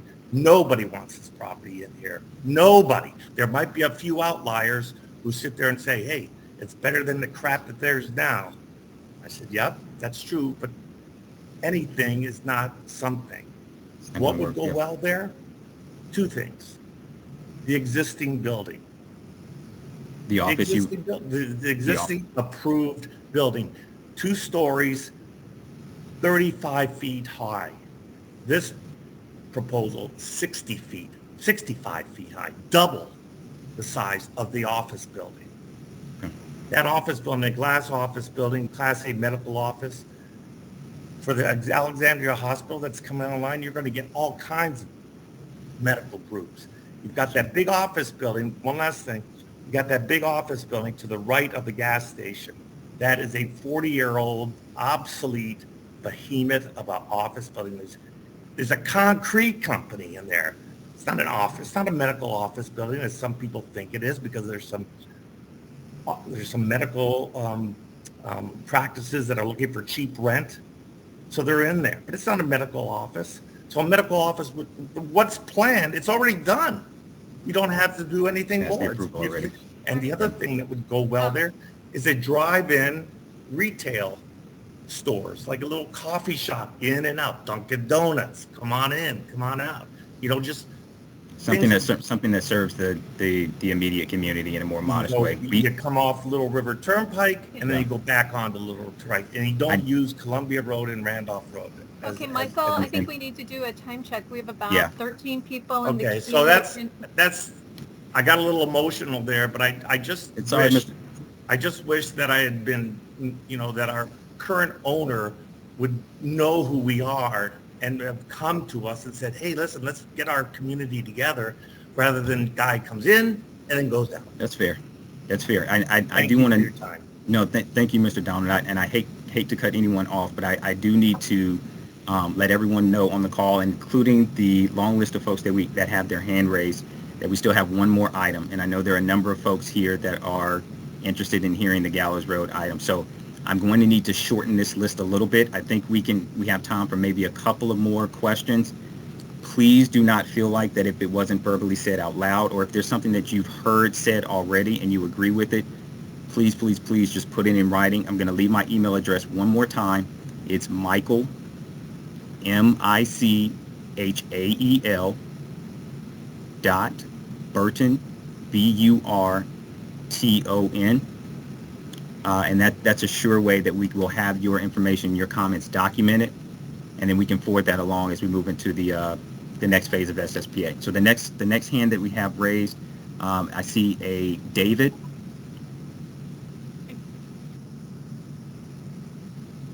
Hi, I'm Mercedes' other neighbor. I'm actually probably the most impacted by the water. I just want to say, like, a commercial would be fine, but it's going from basically all wooded area right now with some gravel driveway, which is all pervious. It all goes through, and the Randolph Drive makes it so that it's a bowl shaped. So all that water is just kind of like seeping in. It's not washing down. If this gets developed into something that's 95% impervious surface area, that water is going to get dumped down my creek.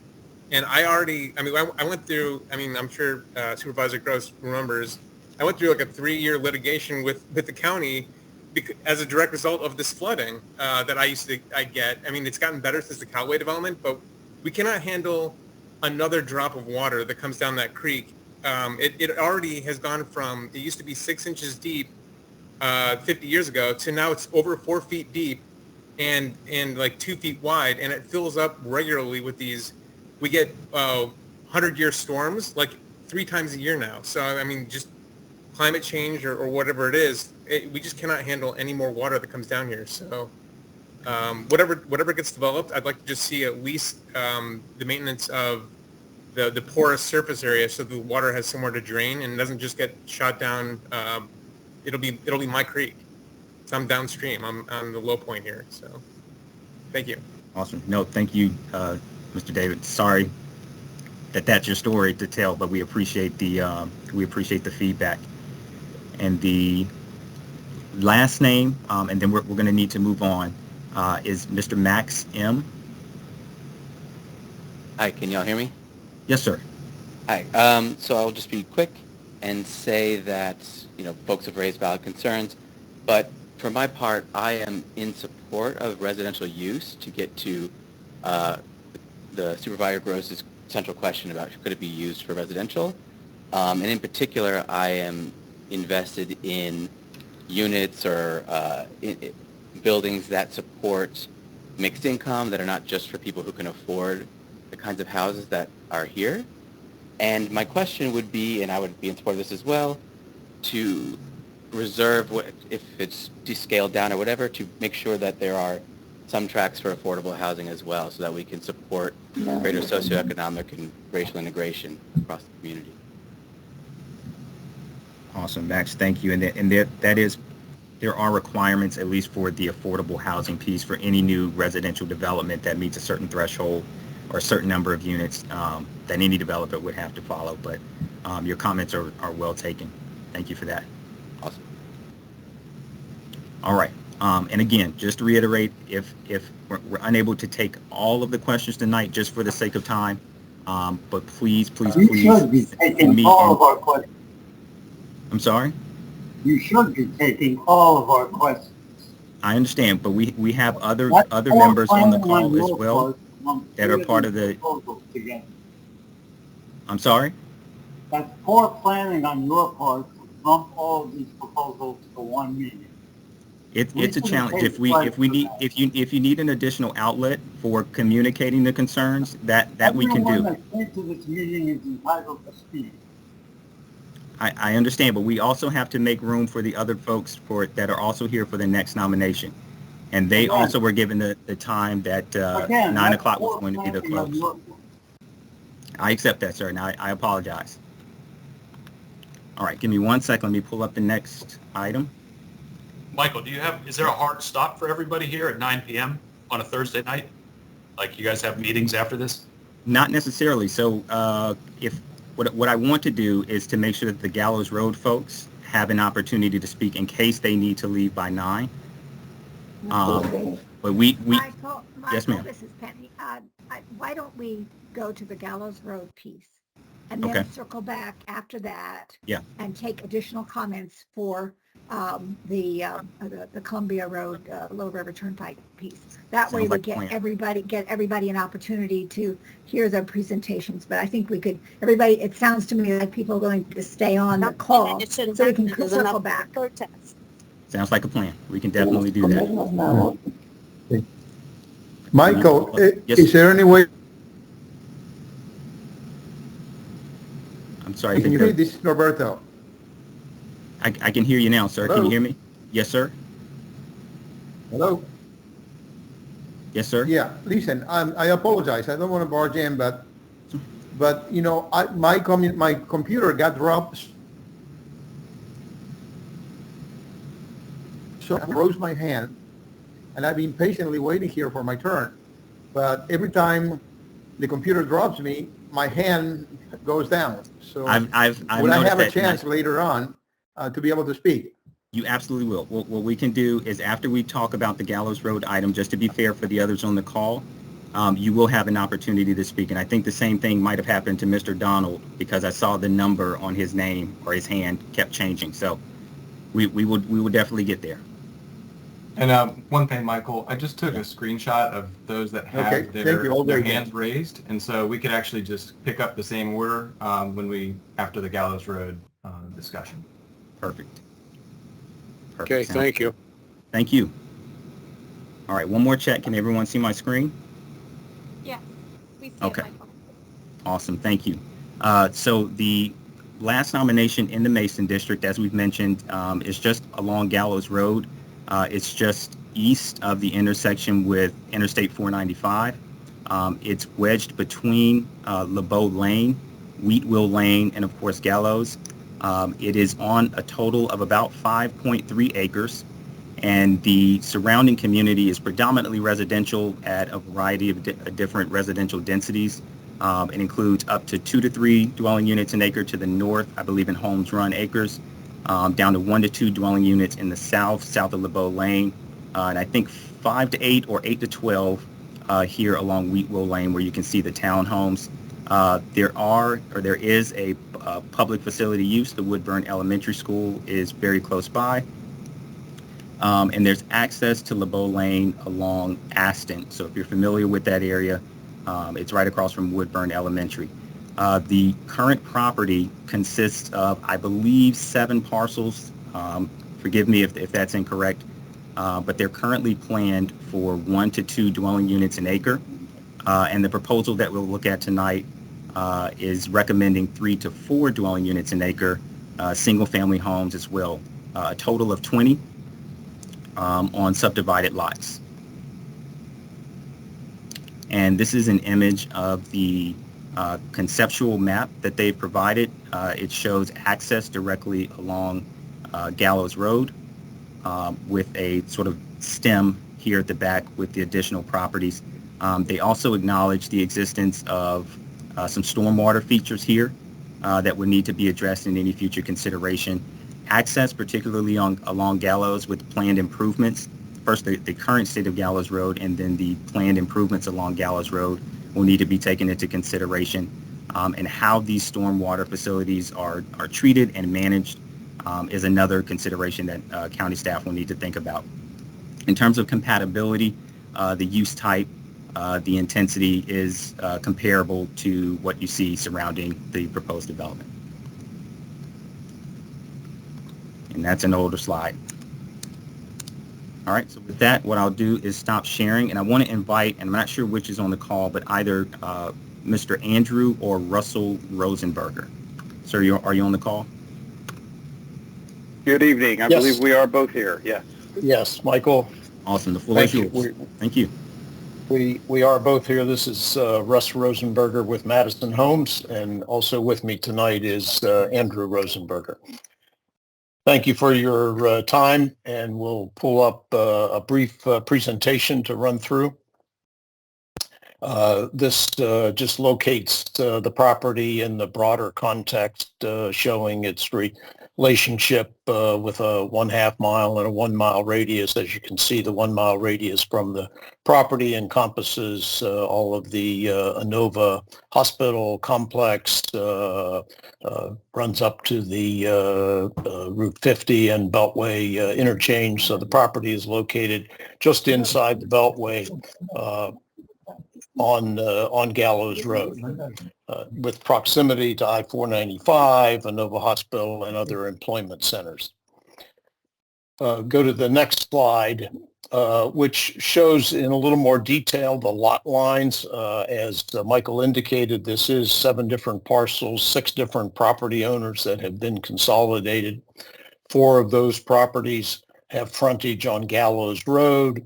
3 of the properties are accessed off of LeBeau Lane, which is a private 15-foot wide lane coming in from Gallows Road. You can note the configuration of the individual lots are mostly long and narrow, really not conducive to development under the existing zoning. The existing zoning is R2, and that is consistent with the current plan for the property. Just in terms of some of the surrounding areas, it's mostly to the north and to the south and to the east. They're all planned for either 1 to 2 units to the acre or 2 to 3 units to the acre.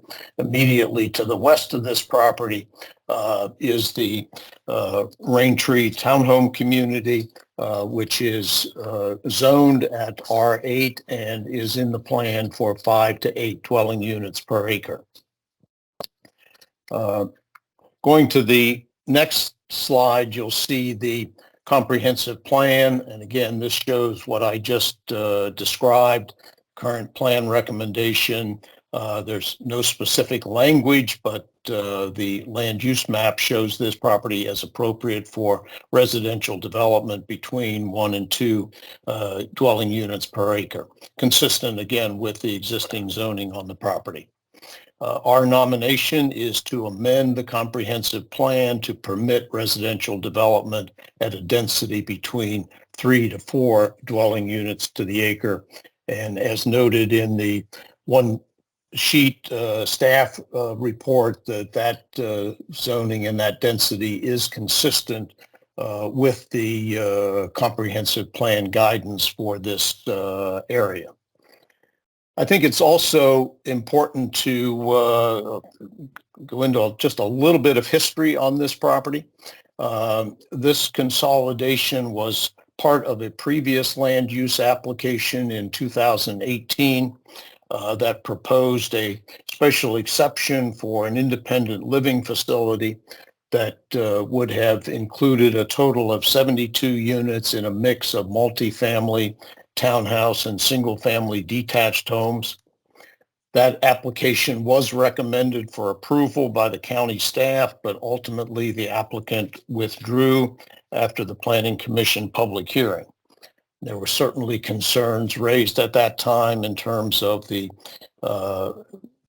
density that was proposed, which was at 8 units per acre.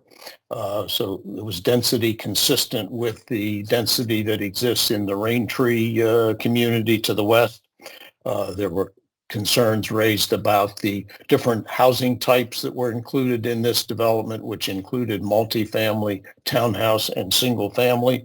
And there were certainly issues raised with regard to traffic safety occasioned by that level of development. I think as you look at the nomination that we are presenting to you tonight, you'll see a substantial difference between those two nominations. This is the same slide that Michael had up earlier that shows the conceptual layout for the property. This proposes a PDH4 development on the property. That's a planned development housing development on the property. A total of 20 homes at a density of just under 4 dwelling units per acre. The use of the planned development housing zone allows us to cluster and create more open space. You'll note that we have stormwater management and amenity areas sort of in the middle of the site, adjacent to some wetlands that exist on the site that we know need to be preserved. All of the homes are served via a private street intersecting Gallows Road, which is really approximately mid-block between the two streets that intersect on the north side of Gallows Road. You'll see some different shading on the lots, which I would just explain that the light green really encompasses the entirety of the lot. The darker green areas encompass what would be the building footprint or the maximum building footprint that would appear on that lot. These are, again, all single-family detached homes that are proposed for this. They would all have a two-car garage. They would all have a two-car parking in the driveway of each of those homes. So while recognizing the transition from the Raintree townhomes to the west, we think that this proposed development does a good job of recognizing the single-family detached homes that exist to the north, to the south, and to the east of this property. Again, this is just a brief summary of the differences between our proposed plan and the 2018 special exception application. And I think probably the most significant item there is the density. We're at 3.91 dwelling units to the acre. They were at 7.97. So they were at a density of more than double what we were proposing, and also including a much greater variety of housing types, which normally I would say a greater variety of housing types is a good thing, but that's not necessarily the case when you're in a predominantly single-family detached neighborhood. So in terms of our proposed amendment, if you pull up the next slide, just to summarize some of the planning goals and objectives that we believe this proposed amendment, this proposed nomination would meet. It provides a compatible housing type and density with the surrounding neighborhood, provides the transition between the R8 townhouses to the west and the R2 and R3 single-family detached homes on all other sides of the property, provides for a clustering of the lots to create usable open space areas and to minimize any impact on the some of the wetland areas that are on the site and would be preserved. Again, if you're looking for a place to put slightly more dense housing, but maintain the character of the neighborhood and the compatibility with other housing types, this location close to other housing opportunity, close to other job centers is an ideal spot to put that type of housing. This also has the advantage of eliminating 4 driveways along Gallows Road and concentrating all that traffic at one point of entry into Gallows Road. And it also eliminates and removes 3 homes that are currently accessed via only LeBeau Lane, which, as I indicated earlier, is a 15-foot wide lane that currently serves homes on LeBeau Lane. So we believe that, again, that this proposed nomination is compatible with the overall character of the area and provides housing in a very desirable area of the county, and one that is already served by a lot of infrastructure that is in very close proximity to this property. We recognize that this is obviously the beginning of a process that will include multiple opportunities for input through the comprehensive plan process and ultimately, hopefully, through the rezoning process. We look forward to everyone's continued participation in that process and the opportunity to work with everyone to make this development a reality. With that, I will turn it back to you, Michael, for questions and comments from other participants. Awesome, Mr. Rosenberger. Thank you so much, sir. I believe the first hand we have up in relation to this case is from Mr. Dan Gibson. Yeah, this is Dan Gibson. Can you guys hear me okay? Yes, sir. Hi. So I'm Dan Gibson, and I live in the Homes Run Acres neighborhood directly across Gallows Road from this parcel. I'm also on the Homes Run Acres Civic Association as a board member. First of all, thank you so much for proposing something that's in density that's more in line with what's already in the neighborhoods nearby. I know that the previous proposal was something that our neighborhood just could not get behind, and this certainly looks like something that's more palatable, I think, to our neighborhood. But as you guys know, that this section of Gallows Road is a problematic section of road in that it doesn't have any signalized crossings at all. And adding a new private road that doesn't have a turn signal on it is only going to make access to Raintree and to Homes Run Acres and even to the homes off of Aston even more difficult because, as folks stack up to make left-hand turns, this four-lane road of Gallows often has folks speeding in the right lane to pass, and visibility is just abysmal on this section of road. And that's partly due also to the contours of the road, which goes up and down in elevation in between Homes Run Drive and Hemlock Road. So something that is going to change the density and require an access road really needs to be considerate of this access to Gallows Road and the impact on traffic there, especially pedestrian safety, given that there's a elementary school very close and folks often cross Gallows to access the Woodburn Elementary School. And also a comment about the previous proposals. They considered a larger section of homes. So I believe the 2018 proposal that you showed was, I think, 19 lots all the way out to LeBeau Lane. Is this something that staff would consider in this, proposed plan amendment if it would also increase the density for the rest of those lots, given that the stem road that's in this diagram looks like it would offer access to those lots in the future if they became available. I don't know if that's part of the thought here in this development by Madison.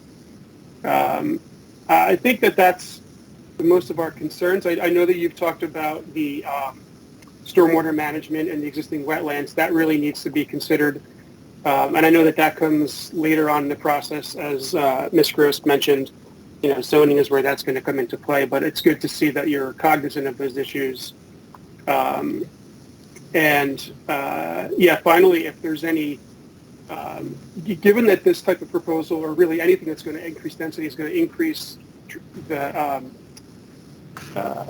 deficiency of traffic safety in the area, especially in light of the current study that's going to be happening on Gallows Road.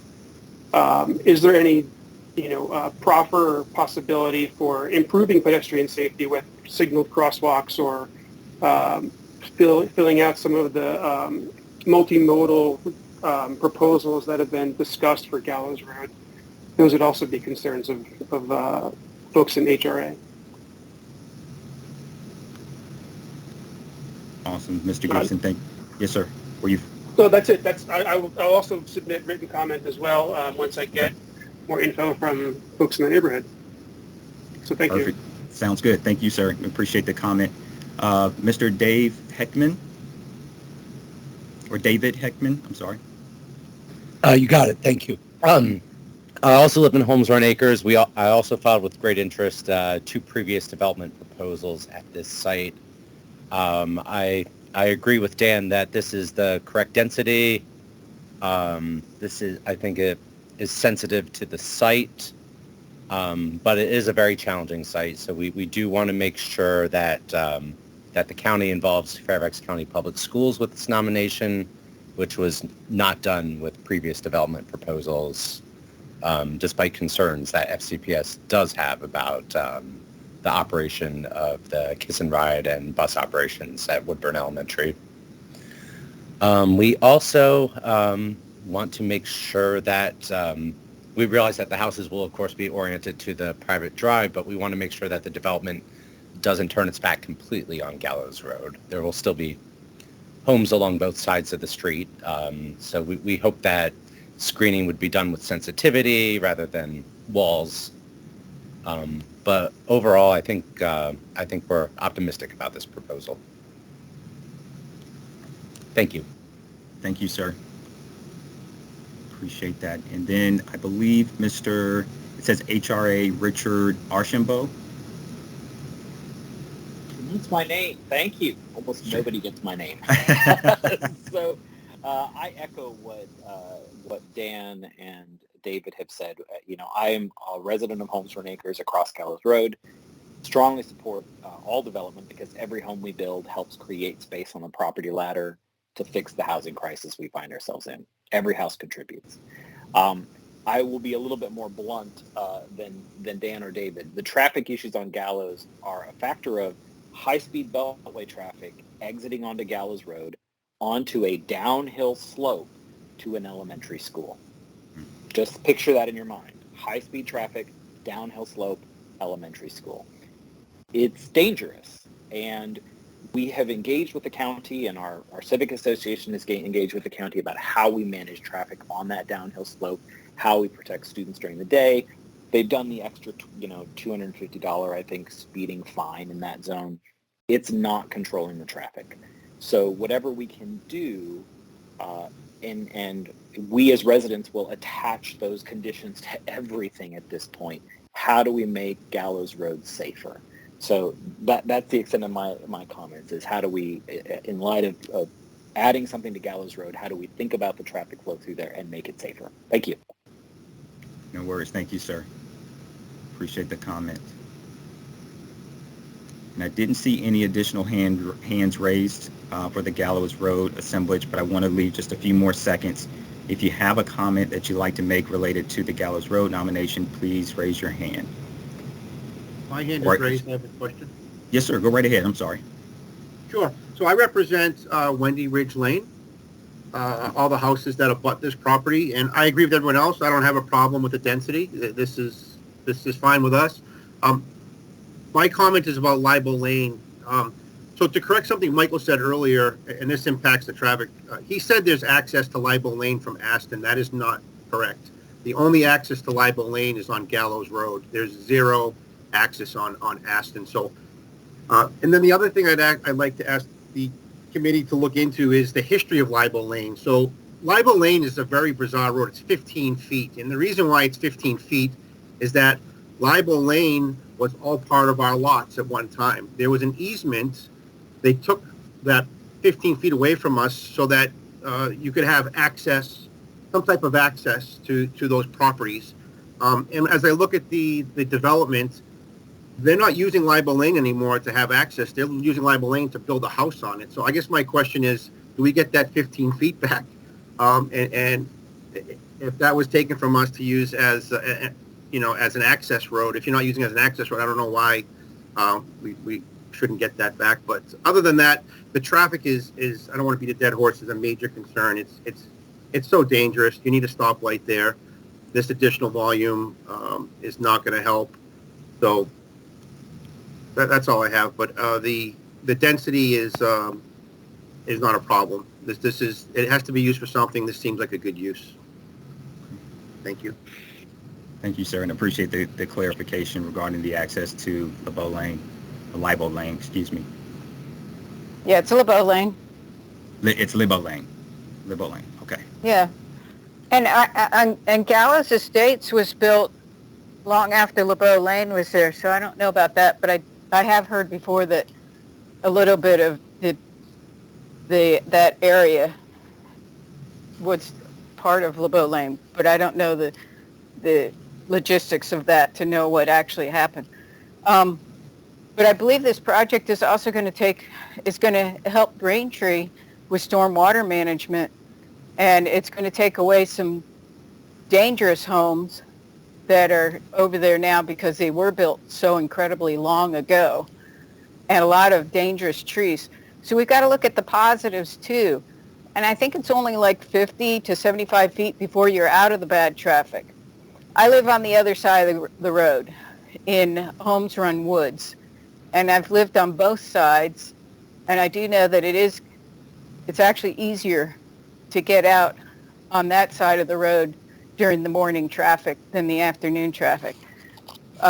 Traffic is bad on Gallows Road. Everybody knows that. But we also have to think about the other positive features of this project. And I'm glad to hear everybody's good with the density. We just got to kind of figure out something to do with the traffic, if there are any things that we can do to make it better. We don't want to have another COVID, but we know that made the traffic better. Understood. That Mrs. Sioen, forgive me if I'm butchering. Sione. Sorry. It's okay. It's got a lot of vowels. No one wants another COVID. Oh, yeah, definitely. I mean, I've been here since 1963. I went to Woodburn Elementary School. So, and I remember when the lane was only 2. Yeah. I was here before Raintree. I was here before Holmes Run Woods. I was here before Gallows Estates. I was here before Lafayette Village. So I've seen a lot of growth here. And yeah, and I agree with the traffic, but I've always been able to deal with it. I was here before the walls were up for the Beltway. And my parents used to tell me about when there was no Beltway, it was a dirt. So, and when I was born at Fairfax Hospital. So I'm really a long time person here. And I agree with people on the traffic, but I also agree with that this particular triangle, I like the density, just like everybody else has said. We just want to work towards the traffic, and I think it can be resolved. We've always been able to push through it. Sounds good. That's well said. Thank you, Mrs. Sione. We appreciate the comment. Thank you for letting me talk. Anytime. And I think that's all. I'll give just a few more seconds if there are any last comments for Gallows Road. I have a hand raised, but since I'm technically a guest, can you guys hear me? Yes, no? sir. Yes, sir. Go right ahead. Yeah. Yeah, my I'm from Raintree, Egures, Arken. Nobody's calling us. Actually, oh, wait, maybe there's someone else involved there. Yes, Raintree. Okay, we'll be right with you, Mr. Jerry. Give us one second. Okay. I can yield the floor. Like, if Mr. Jerry needs to speak, I just tell me when to go, and I'll hop in. Well, go right ahead since you have the floor now. If you have a comment that you'd like to add. Oh yeah, so I caretake my in-laws have a house over on Mark Drive, like a couple blocks down from Gallows. I agree the density is incredible, but one of the things that I was trying to understand is as far as the way a residential residential versus commercial space, one of the ideas that a couple of the neighbors been throwing around is to have kind of like a pop-up exclusive, like shaving espresso community, like on a driveway where it's not like an actual brick and mortar, and it doesn't happen all the time, but just having a situation where someone could come by, get shaved, have an espresso, and just have a morning, you know. And I wasn't sure zoning wise how something like that affects. I mean, I know we're talking about the density of Gallows, and I agree with everything what everyone's always said, but just trying to kind of understand with the proposed changes, does any of this, is it affected? Does like this idea, I don't know, like you guys tell me. I'm just trying to understand how to approach all this. Are you referencing a property that's on the site now, the subject site now, sir? It's very close to it, and so that's what I wasn't sure, like if the boundaries of the site were going to be amended, or just trying to understand the full repercussions of shaving with espresso. You know, how does that fit into? I just wasn't sure. So I know I kind of joined late. My father-in-law is not available to eat, so I'm. That's okay. I think I would say that sorry about that. I think you were cutting out. I think I would say that the nomination that we're considering is focused solely on the subject area that the nominators have brought forth. I don't know that there would be any additional impacts to what sounds like a commercial use that's nearby. Well, you know what I mean? Like we've got gloves and like hats and things to make it festive, and we've got like things to sprinkle on top of the espresso to make it a little bit more community friendly, but whatever, you know, like I didn't want to have something that impacted this opportunity, but I was, you know, I'm just trying to execute in behalf of the people that had asked me to join the meeting. And so I just wanted to be respectful. You know, you guys, everyone's more than welcome to come by, grab an espresso, get a smooth one if you need it, and whatever, you know? Okay. All right. Thank you, sir. We appreciate the comment. Mr. Jerry? Yeah, hi. My name is Jerry Andrianopoulos. I'm the president of the Reindeer Association.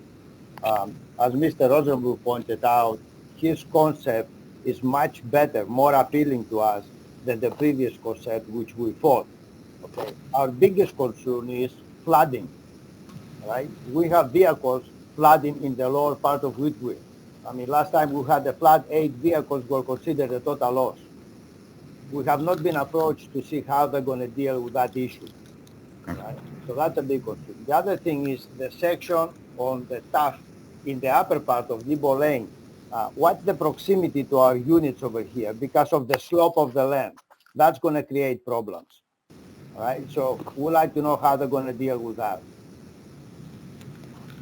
And Ms. Gross was correct in saying today is, do we like a residential or not? Yes, we like a residential. This is more appealing. However, the other problem that we have here is the long process of approving those projects permits owners of the current properties to abandon them.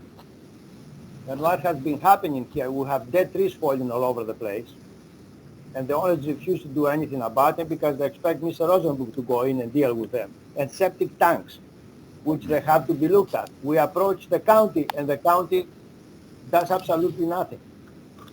All right, so I hope that eventually we can resolve some of those issues and the property can move forward, all right? But those issues have to be dealt with at the present time. We cannot allow, 5 or 6 years down the road, because these are issues that we can deal with. Perhaps we can talk to Ms. Gross in her office and see, how we can deal with those issues. But we do like the concept at this point, as long as some of the little details have been taken care of. Now, the others mentioned, I don't want to repeat the problems of the traffic and all that, all right?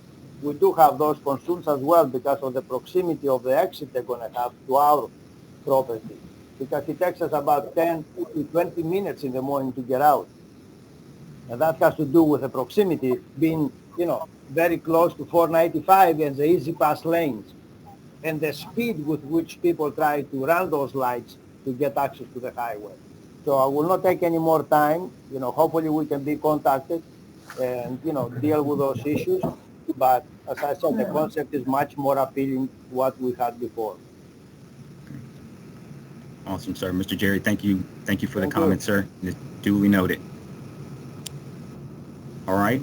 With that, what I'm going to do is to go ahead and close the comments for Gallows Road. Again, if you have a comment that you would like to submit, my name is michael.burton@fairfaxcounty.gov. Just feel free to forward that information to us, and we'll make sure that it's passed directly along to the Planning Commission. Right. And I'm not sure who is unmuted. All right, so what we're going to do now is to transition back to the end. Well, first, let me thank Russell and Andrew, sir. Thank you both for attending and answering questions. We appreciate it. If you all have questions, feel free to reach out to me. We'll talk about the next steps before the Planning Commission workshops. Great. Thank you for your time tonight. Thank you. Thank you all. All right, so now we're going to jump back to the list for the Little River Turnpike nomination. And the name, I think I may have already called on this gentleman, but David, I think you had already had a chance to speak. So I'm going to switch to Lisa. Lisa?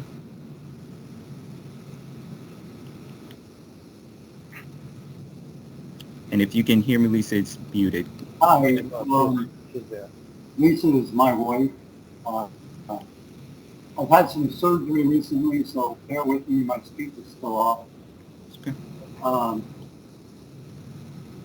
It sounds to me, from what I've heard previous discussions, that the size of the parcel was misrepresented, as well as comparison being made to a 4-story building that should have been made to a 2-story allowed building. Am I wrong on that? I'm not sure about the two-story building. The acreage may be off, so I'll need to check on that. But the concept that they shared was for 4 stories. Yeah. Seems to me that either one of those, aside from how I can interrupt. I can interrupt. It's 1.9 acres. Okay. That alone should be cause for summarily dismissing this proposal. That is a gross misrepresentation.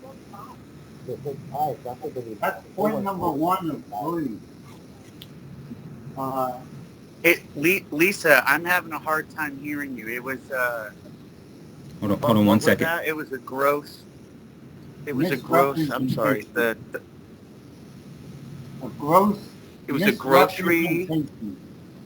Oh, misrepresentation. Okay, I thought you were saying you wanted to turn it into a grocery store. Yeah. Well, I don't. I think this proposal should be summarily dismissed for grossly misrepresenting its scope. I don't know why, given the ridiculous density proposed, that we got this for. That's point number 1. Point number 2, how is the height measured? Is it from the lowest point in the property to the very highest point of the building? Or is it some calculated value like they used to do with houses? Either way, I'm sitting here wondering whether I'll be able to see this from my front porch, and how many of my neighbors will see it from their front door or back patio. So yeah, the height is and should be a big concern. My last point is about the advice that we got from Supervisor Groves about holding our concerns back until later in the process. In the context of Campbell and Farrar, we got the same advice. And nevertheless, our Civic Association presented the same list of concerns and issues at every step of the process, only to be told toward the very end that the time to work this out was much earlier in the process. So I take issue with that advice. And my memory on this is very clear. That's all I have to say. All right, thank you, sir. We appreciate the comments and the considerations regarding height, as well as the density are noted. The next hand that I see raised is Emily Chavez. Hi, yes, that's me. Yes, ma'am. Go right ahead. The floor is yours. Okay, Emily. We moved into the Randolph Drive community almost 6 years ago in what some longtime residents know as the Carico House, and they were the original owners and developers of most of the adjacent neighborhood and this land here. So as Ms. Gross requested earlier, I will try and keep my comments specifically addressing the SSPA and as it relates to the county's comprehensive plan. I spent some time reviewing the county's plan for Annandale, and to me, approving this SSPA changes the overall tone of the plan. Specifically, or first for the Mason District area, if I could read a few points from the county's comprehensive plan. The majority of the Annandale Planning District has been recommended as suburban neighborhoods by the Concept for Future Development. The predominant residential development character of the area should be maintained by promoting compatible land uses and land use intensities. Neighborhood stability is further promoted through sound planning principles, addressing appropriate transitions between adjoining land uses, access control, environmental and heritage resource protection, and other appropriate public facility and transportation guidelines. That's for all of Annandale. Specific to our community, which is the Indian Run community sector, our comprehensive plan addresses uses requiring special permits and special exception approval should be rigorously reviewed and permitted only when the use is of a size and scale that will not adversely impact adjacent land uses and the overall low-density residential character of the area and to prevent commercial and quasi-commercial encroachment. The Indian Run community planning sector contains stable residential neighborhoods. Infill development in these neighborhoods should be of a compatible use, type, and intensity. And I guess I would like to stress the intensity use of the land. This land was meant to be for retail or office, but the concept presented tonight was for 3 levels of multifamily residential, which is far beyond current zoning. The county's comprehensive plan originally said this should be for a 0.4 FAR, which is your floor area ratio. The developer's concept was to quadruple the proposed density of the land to 1.69 FAR, which is a big jump. The Annandale Comprehensive Plan does encourage redevelopment to increase residential area, but rezoning this area with this SSPA would clash with language in the overall county plan, particularly for nearby downtown Annandale. The comprehensive plan also points out that downtown Annandale itself is seeking mixed-use construction with a major increase in residential square footage. In the Annandale Community Business Center, the comprehensive plan makes it clear that maximum height is a controlling consideration for development. Increases in building height, at least in downtown Annandale Central Business or Community Business Center, will only be approved in exchange for certain uses, facilities, and other elements that are deemed appropriate as a public benefit. So my big question is, why would we waive those considerations for development in downtown Annandale? Why would we waive those considerations in a more residential area? That's the end of referencing our comprehensive plan, but other similar proposals within Mason District are surrounded by more similar use buildings and more generous buffer zones, like the one we just saw previously. I think what this developer has proposed is actually much better suited to something like downtown Annandale. And as far as land use for what we have, I want to thank Donald earlier for providing a lot of history on the area and what I think are some quality suggestions for what to use in this land. That's all I have. That's perfect, Mrs. Chavez. Thank you for your comment, and your points are duly noted. We do acknowledge the separation between what we call our activity centers, which is the heart of Annandale, and our suburban neighborhoods, which we talked about briefly. Our next hand up is, I think, Chris Priebe again. Priebe? Yes, thank you. Thank you. Go right ahead. Sounds like somebody's not muted. Okay, thank you. I had two questions for Mr. Martin. Is he still on the call? Great question. I'm looking for him. Yes. Here he is. So my first question is, regarding this acreage question, what was the representation that you made in your submission or proposal, nomination, I should say?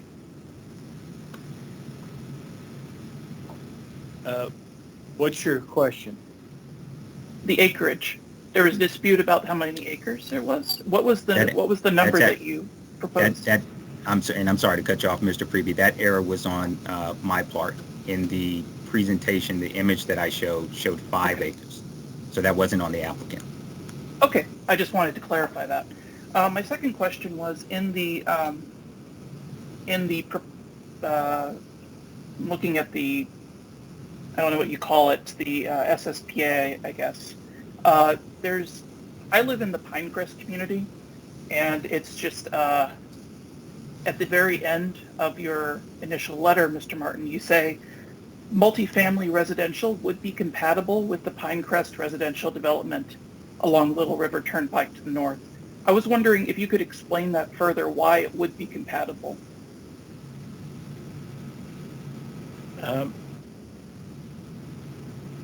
Because this development would be compatible with the development across the Little River Turnpike. Yes, but why would that be the case?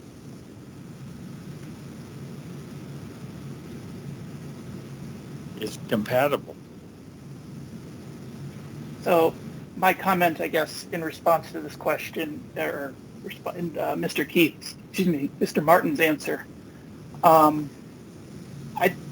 I'm concerned that if the only response that he could give to this question is to summarily assert that it's compatible, right? I don't think there's very much substance to the proposal. So right. I think the commission should take that into account in its considerations. Right. We'll certainly note compatibility. Well, not just the compatibility, but also the fact that the representative for this nomination could not justify this assertion made in the proposal. Okay. That's all I have to say. Thank you. No, thank you, sir. Appreciate that. Thank you. And appreciate your patience, everyone's patience for hanging out a little bit longer. Thank you. The next hand is Matt Palmieri. Matt, can you hear us? Yeah, I'm with you. Thank you, Michael. This is Matt Palmieri. I'm a resident in the Edsel Park neighborhood, so not directly adjacent to this site, but not too far away. Just wanted to thank everybody for the comments, and obviously there's a lot of people that are pretty passionate about this. So we've seen so far tonight, 3 presentations by 3 different developers. Obviously 2 have been pretty generally well received by the neighbors that live near them, and this one is causing a lot of outrage. Just wanted to note that. I mean, it's pretty clear the reaction to this compared to the other 2 that we've seen. I want to note that we heard, and I'm going to use the term presentation very loosely because the Little River Turnpike project, we haven't really received a presentation. We've seen an elevation diagram. We heard from Penny, who said, Penny, you said something about what goes into the sausage doesn't look like what comes out. So even that is kind of couched in, we can't really trust what we're being shown here, that this elevation diagram has no bearing on what's actually happening here. But again, we heard from Keith Martin, who's representing the developer. The only thing I heard was the description of our neighborhood as blight, or this area as blight or decayed. And I just want to point out that if the property is blight or is blighted, then the only person that's at fault is the owner of that property who's asking for all of this. Penny said a few things when we started out. Penny, you said that retail has not worked here at this property, and you said, I think residential has not worked here either. The proposal as presented is just to do more of what has failed. I want to note that it's not the government's role to make investors or property owners successful, okay? I want to note that businessmen, take risks to earn rewards, but those rewards and those profits are not guaranteed, and certainly profits should not be backstopped by the Board of Supervisors. The property under kind of review is currently 4 separate properties from what I can tell. One is a retail computer store that's been there for years. One is a garden center, which sometimes is open, sometimes is closed from what I can see when I drive by. One is a single family residence, and one is an empty wooded lot. And so I just kind of, want to note that. I think what's being proposed here is not just a change in zoning, but like a combination, right, of these properties, which I guess are owned by one individual. I think Mr. Hong was mentioned as the name. And so, again, it kind of stinks like rent-seeking behavior here. He's asking the government to change both the property lines as well as the zoning, so that he can make a lot of money. And which I understand his interest, but I do want to just mention that that the owner is asking government to make him successful. But nothing comes for free, and that price of his success is going to be paid by neighbors like I believe Mercedes and others who have talked today. Like he's asking you, Keith Martin is asking government to make the developer successful at the cost of the neighbors. And I just wanted to speak out about that. I don't think it's right, and that's all I have to say. Thank you. Thank you, sir. We appreciate the comment. Let's see. Forgive me for the name, mispronouncing the name. Ian Wheely. Let me get off mute here. Good evening, everybody. I just had a question, and it's just more of a comment. Initially, when Penny Gross came on, she made a point to say that no decisions have been made, that we are initially on the planning phase. And when the nominee came on, at the end of his proposal, he specifically said this will happen as if a decision was already made. So we need kind of a clarification, specifically because it seems like from his perspective and with the way that he is speaking to us, a decision was already made and this is going forward. And regardless of what our concerns may be, why are we even having this meeting if a decision was already made? That's a fair question, and let me clarify on his behalf. No decision has been made. We literally just received the proposal in October, and since that time we've taken a look at it and the other 70 nominations that we've received across the county. We put some packages together and we're sharing them with you all for the first time. We will not be authorized to even study this as a potential amendment to the comprehensive plan unless the Board of Supervisors authorizes us to do so. So the first decision point that comes is, do we even take this idea and put it on the work program for staff to study? That's the first decision, and that will happen in late March or April. If it's added to the work program, then there's an extended time or a scope of time that we will need to go back and do some evaluation on these ideas. We need to find out exactly what the transportation impacts are, what the impacts are to stormwater management, impacts to schools. And we have to come back to you all and share that information as well to then determine if the plan should even be amended. And then if the plan is amended, a rezoning case may follow. So there are a number of steps, and I can't tell you the timeline once it makes it onto the work program, because the board, along with staff, will have to think about all of the items that we're working on and prioritize them. There's no way we can get through 70 items in 2 years. So where that falls out, we will have to let you guys know. Information will be shared on our webpage. And as always, you can reach out to us to keep an eye on and follow up with where this is in the process. Okay, thank you, Michael. I appreciate it. Sure. Good question. And then I don't know if I've called on Terry Fox and Jackie. That's all I can see in the name. Hi there. Hi. The floor is yours, ma'am. I also have one thing to say, and that's we all know what we need to think about what we could I'm sorry, we're having, go ahead, Michael. Go ahead, Michael. No, I was going to say the same thing you were. Just we're having a little trouble hearing you. Okay. Can you hear me now? Perfect.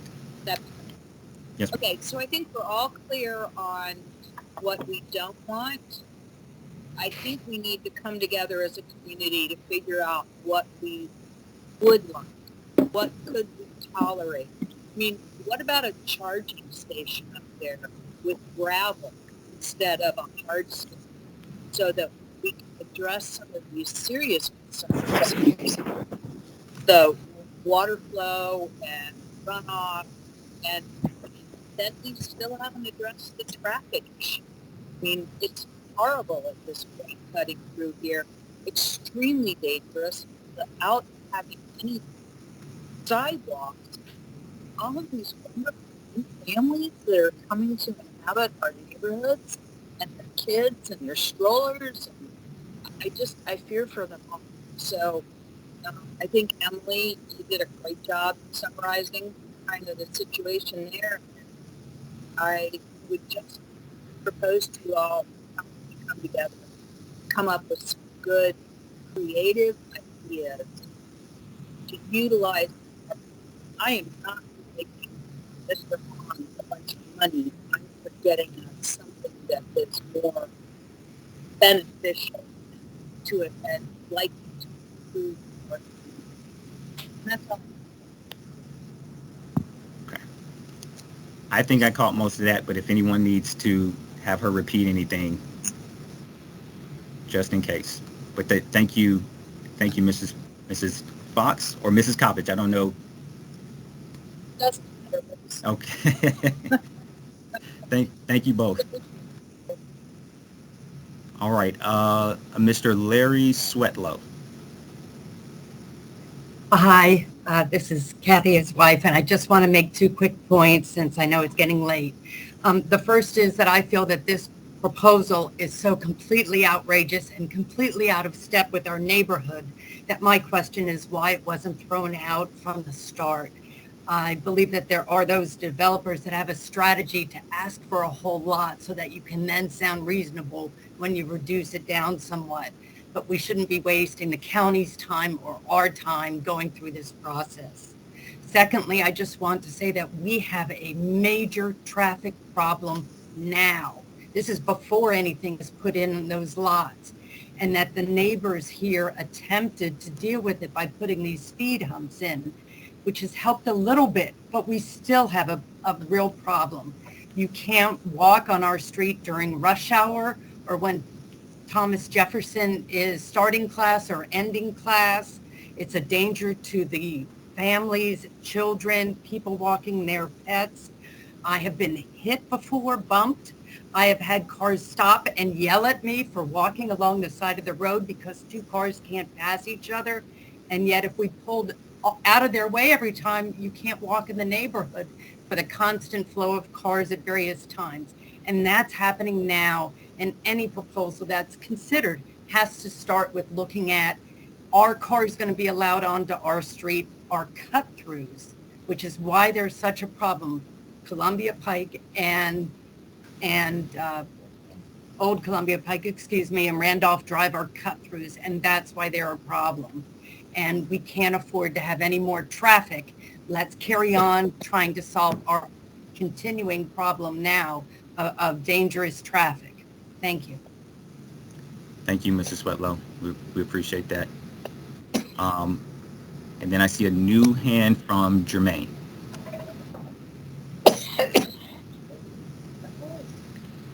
Jermaine, can you hear me? I see that you're off mute, Emma. Can you hear me? Hello? Yes, sir. Yeah, so I'm a resident that lives in Montgomery, and my biggest concern with this project was really just the initial start of it. I mean, I understand that you have this process of talking about this process as we go along through it and explain what we don't like, but why are we continuing to move along the process when the initial start of it really is terrible? I mean, I don't know who the owner is, but with all due respect, I think he should be, I think this whole meeting, how it was conducted, was done poorly if he was trying to really reach out to the community. I mean, he could came, had a meeting, talked to the community about, gather ideas about what we wanted, kind of what we felt about the community, what we experienced. But instead, trying to build this 4-story building, I think the community wants development in it, but I think that saying let's start the building is a bad idea. I think we should just start with the area at first, and then have a kind of a free all, hey, what ideas do we want? What ideas do we think would be useful? And then really start from there. Continuing along this process really is a waste of everybody's time, and I think you're really just trying to sneakily shove this down our throat instead of really just going back to the initial start. My proposal is you really just restart this whole process. But that's all I have to say. All right, thank you, sir. We appreciate the comment, man. Excuse me. Yes. I think Norberto may have had his hand up for a while and never was recognized. Mr. Norberto, can you hear me, sir?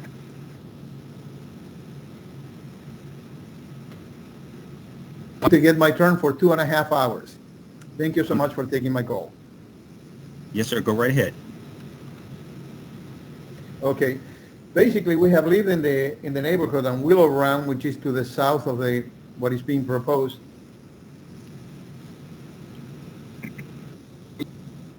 And we came here because we wanted a peaceful suburban setting. And what is being proposed is going to turn it into an urban area, which is not what most of us that have lived here for a long time, and even the new residents. I would like to make 2 comments. One for Mrs. Gross, because I agree with her that the best possible use for this property is retail. She said, to concentrate on the best opinion, that would be retail that would serve the adjacent areas. Okay, that is one. The other comment is for the developer, because although I appreciate, what he has spent on the property and the fact that he would like to build something in there that for the amount per square footage that he has spent on the property, that would be at our expense, the expense.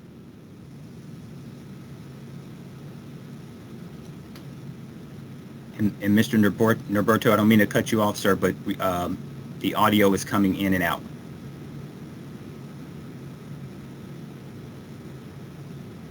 If you can hear us, we can no longer hear you.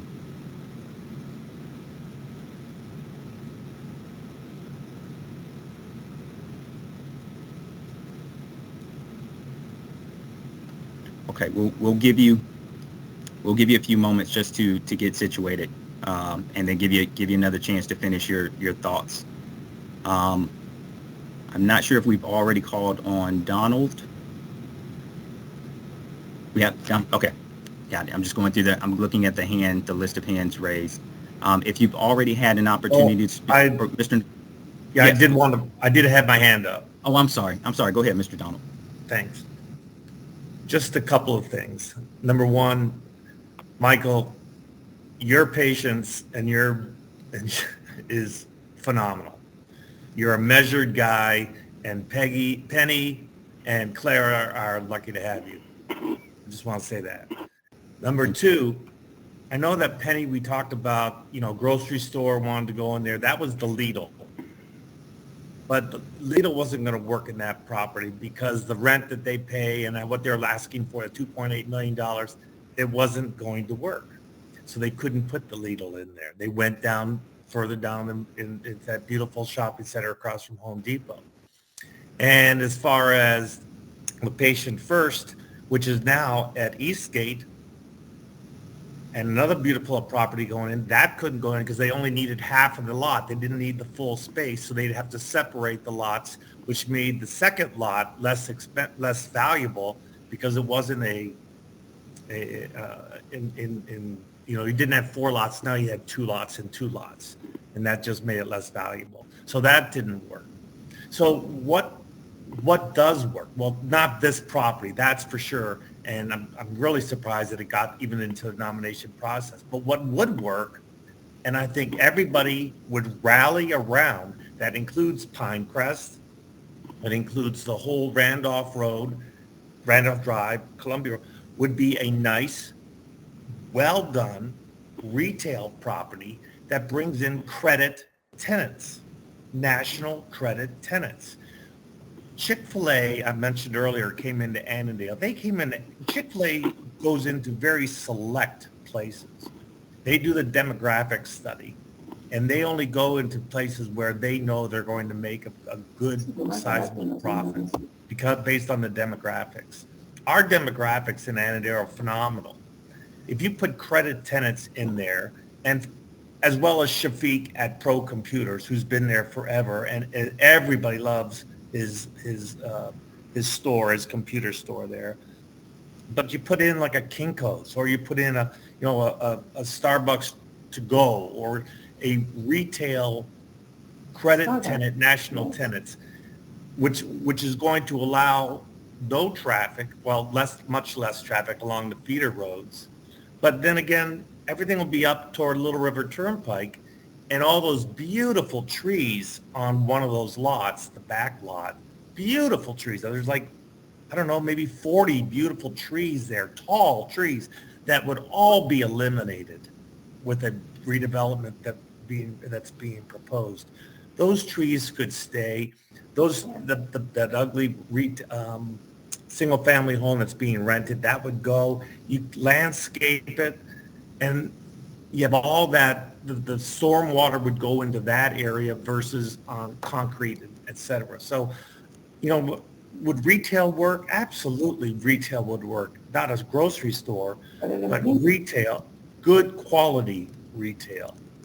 And by the way, one last comment I'll make is that I talked to George Hong. And he told me he has access and connections with some of the biggest developers in the area, and they all know retail tenants. And his connection with other retail tenants and other developers would be a connection that not many of us have. And so maybe when you're talking with Mr. Barton and Mr. Hong about alternative uses, because he does own the land, he did put money into it, maybe you can talk to him, have you looked into retail credit tenants type of things? Because it'll be leased like that. Look how Eastgate has done. Eastgate is, once they put the block up, that whole retail center has just flourished. You put a nice retail development right here, classy, sweet little retail, you're going to get retail tenants, national credit tenants in there, and that's going to be worth a lot more than local tenants. So that's my little ditty right there. Okay. Thanks for your time. Thank you, Mr. Dono. Always appreciative. And Mr. Norberto, I think we can hear you again, sir. The floor is yours if you'd like to continue with your comment. Okay. Can you hear me now? Yes, sir.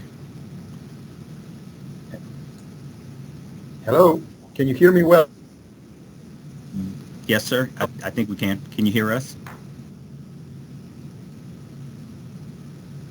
I can hear you very well. Unfortunately, for some reason, you cannot hear me well, and your application or the Microsoft application keeps dropping me.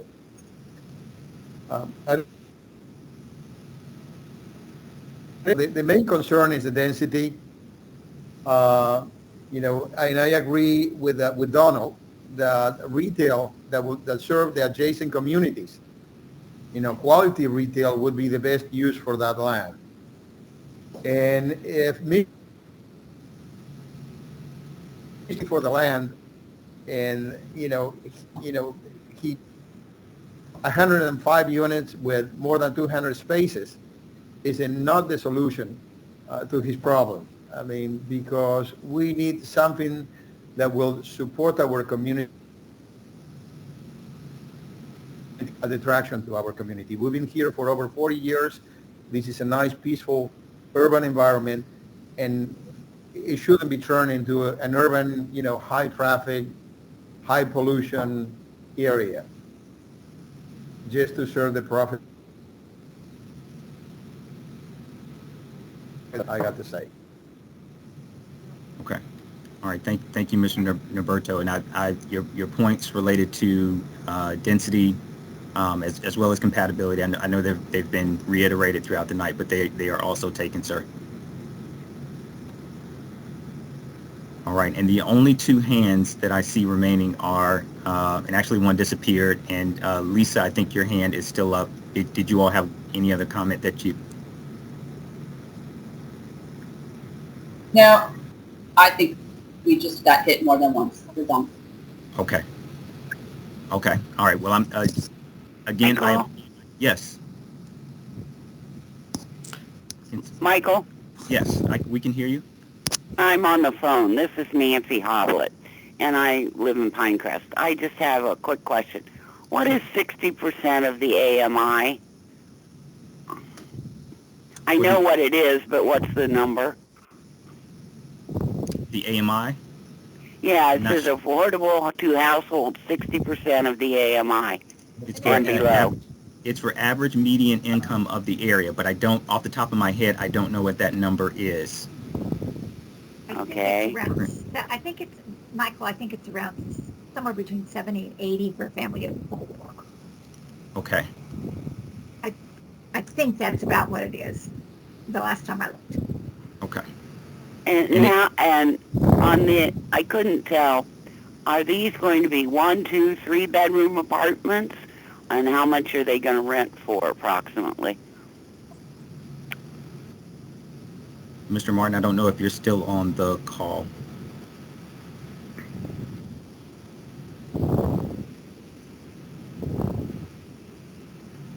Mr. Martin?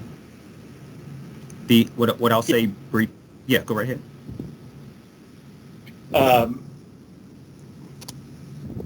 Will be whatever is the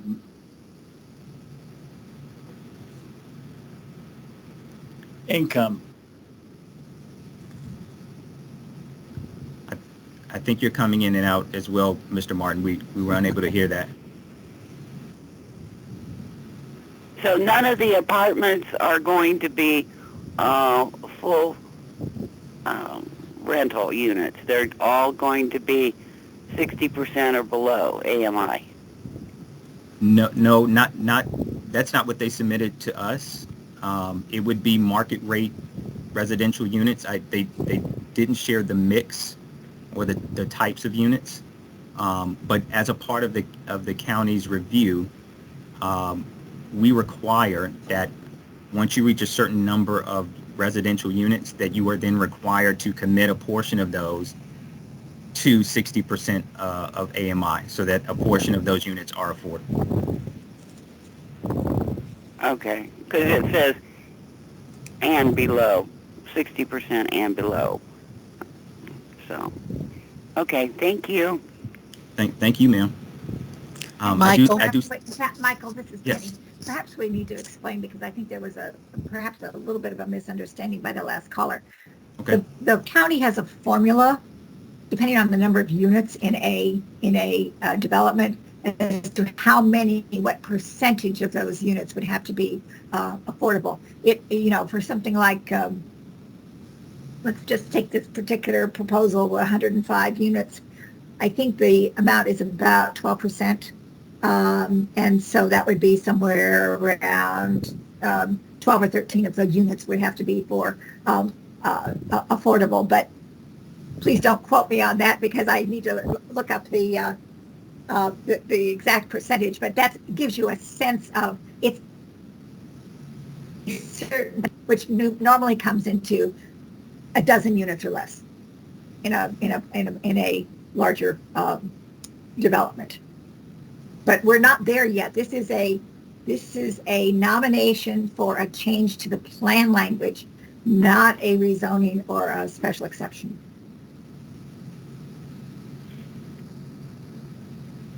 Okay, I was just reading what was in his letter. Awesome. Thank you for the clarification, Supervisor Gross. I do see one new name on the list, Mr. Rayburn Allen. Mr. Allen, if you can hear us, feel free to unmute yourself, and the floor is yours, sir. Okay, can you hear me? Yes, sir. Okay, I live the second house on the left as you come in off of 236 on Randolph Drive, which is almost across from the property.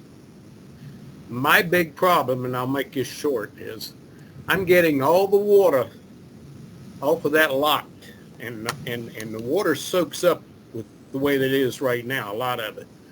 But the water comes down, comes underneath my property, and comes out behind my house with a creek there.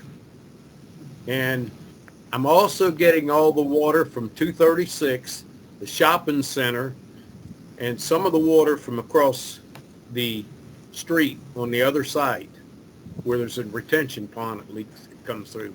I'm getting flooded out over here, guys. I mean, when we have a storm here, I'm within 15 foot of it coming in my basement. And when I moved here, we've been here 30 some years. The creek was like 1 foot wide, 1 foot deep. And now I've got it like 2.5 foot deep and 2.5 foot wide. And it just floods the yards. It does my house and the house next door, the third house now, and just floods us out.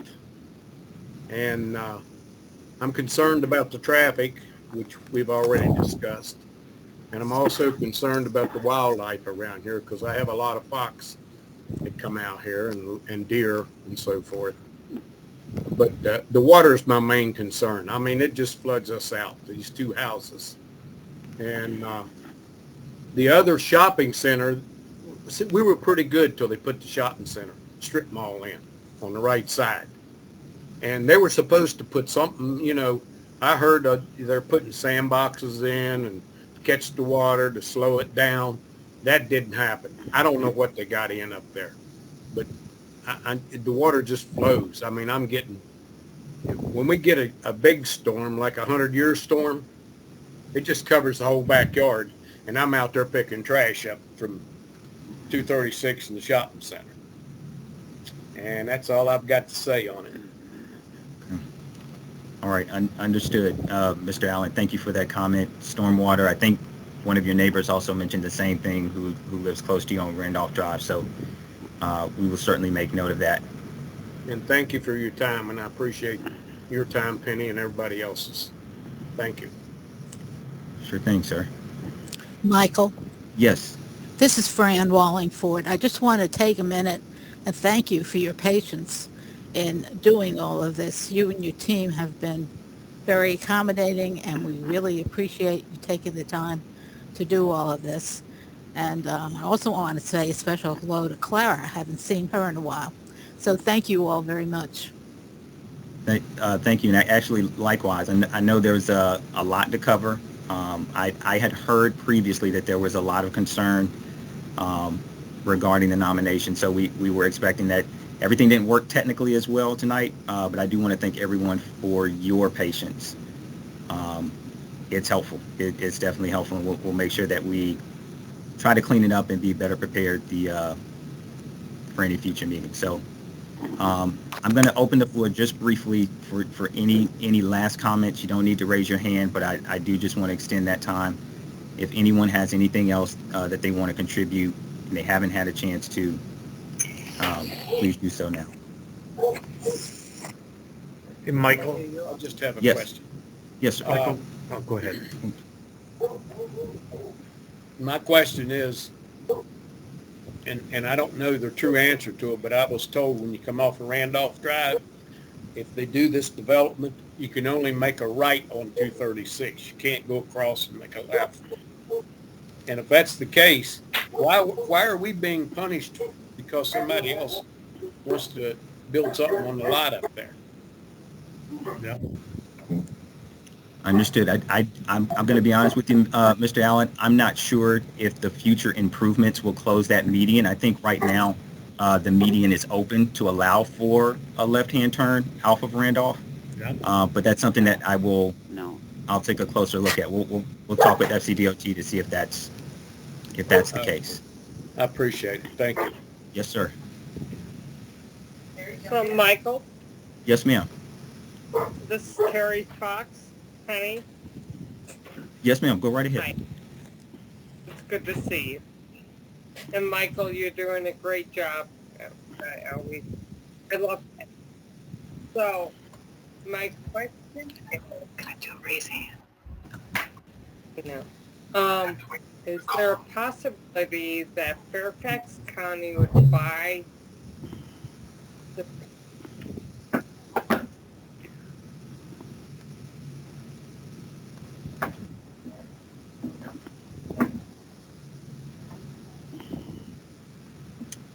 Are you still there?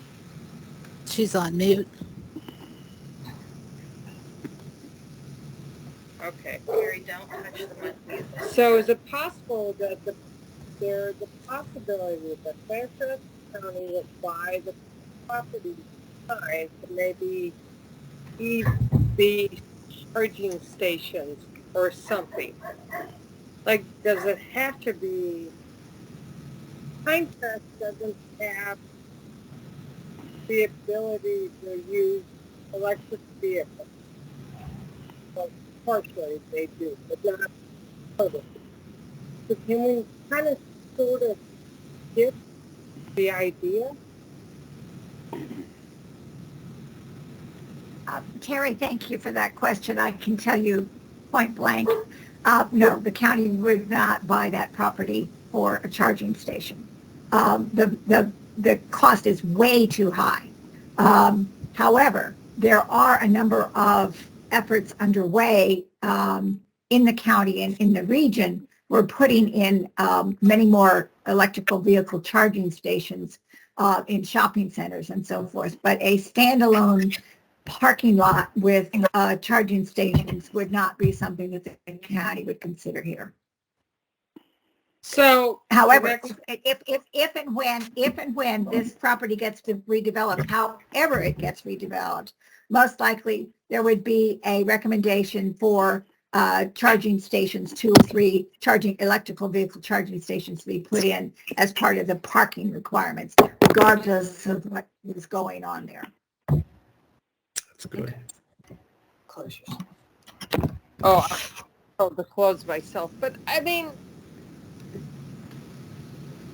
anyway, thank you. Michael, you were great.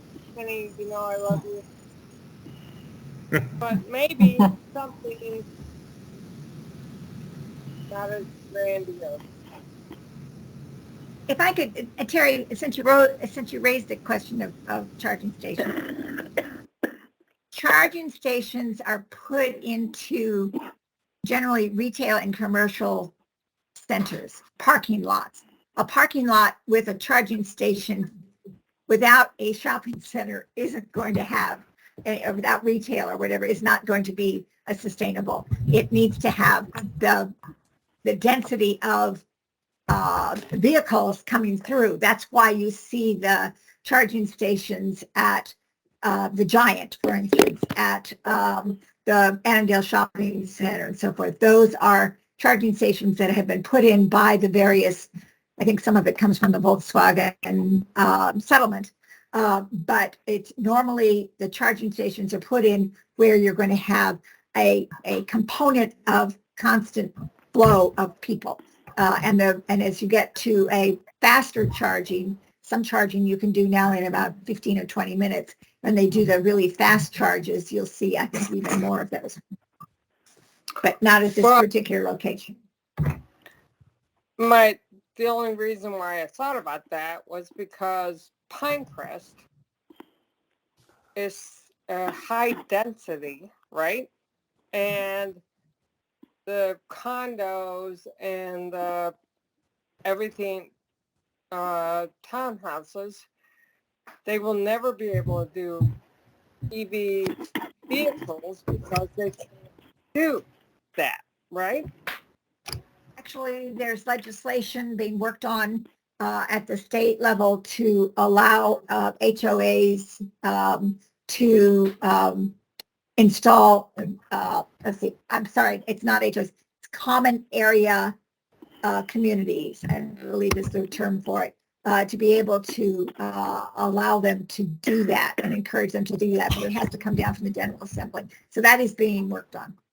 The kids, okay, so if you have a condo, right? You have a condo, you're on the 3rd level, and I love Pinecrest, and you're at the 3rd level walk up, and you can only afford that because you're a 30-something-year-old government employee, but you can't have a EV vehicle because you're allowed one space, I don't know, 3 doors These down. would not be, no, these would not be, Terry, these would not be necessarily reserved for a particular unit. They would be available for use by the residents. That's the whole idea, so that you don't have necessarily an EV station for each unit, but you would have the opportunity to put in EV stations for use in the community. But I think we're getting off the track here. So there's a lot more to come. A lot more to come on EVs. Yep. Yeah. So my only thought was maybe the end of Randolph in that particular environment could be multi-unit. Storefront EVs. That's all. That's all. Thank you. And Mrs. McLeod, I know you had your hand up. Go right ahead. Yeah, thank you, Michael. I wanted to thank Michael, Clara, and Penny. I know everybody's thanked you all, but you've been so patient tonight. I just wanted to say I'm a passionate in the community. I give back. Yes. I'm a teacher. I'm so proud of the cultural diversity and our environment here, and I just want to preserve it. I think this new project would be just monstrous. And I really want to preserve the area. And we fought so hard. You know, we don't have sidewalks. I've lived here for over 35 years. For 2 years, we battled a noise issue. I almost had an accident because of the noise level. I actually had to seek therapy. The noise level was like the Indy 500 track. And I had a meltdown one day from it, and I almost got hit by a car. So, I mean, I'm a hard taxpayer, hard worker, teacher. I don't make much money. But I'm very passionate about preserving what we have, the diversity, some wonderful Korean restaurants and high Korean populations. So I just want to preserve that, and just very mindful of the traffic and the noise. We've had a lot of noisy traffic and no sidewalks. So I feel like we're always battling, and just the common person, I'm just a regular common person, just the decency of being able to preserve our community. So that I'm just, for something retail that would promote community, where we could all meet at a coffee place and gather, and like a wonderful place like Foxfire, Terry and Jackie, a place where we could all be together. But I just don't want to fight a big monstrosity with more traffic, and I just feel like we fought enough for our community. So thank you for your time. Thank you for yours, and your points again are, I know I've said this over and over, but they are well taken. Michael? Yes. This is Donald again. Can I just make one last comment? Sure. I know I've made a few comments today, but I think most of my comments have not been redundant. And I don't think this is redundant.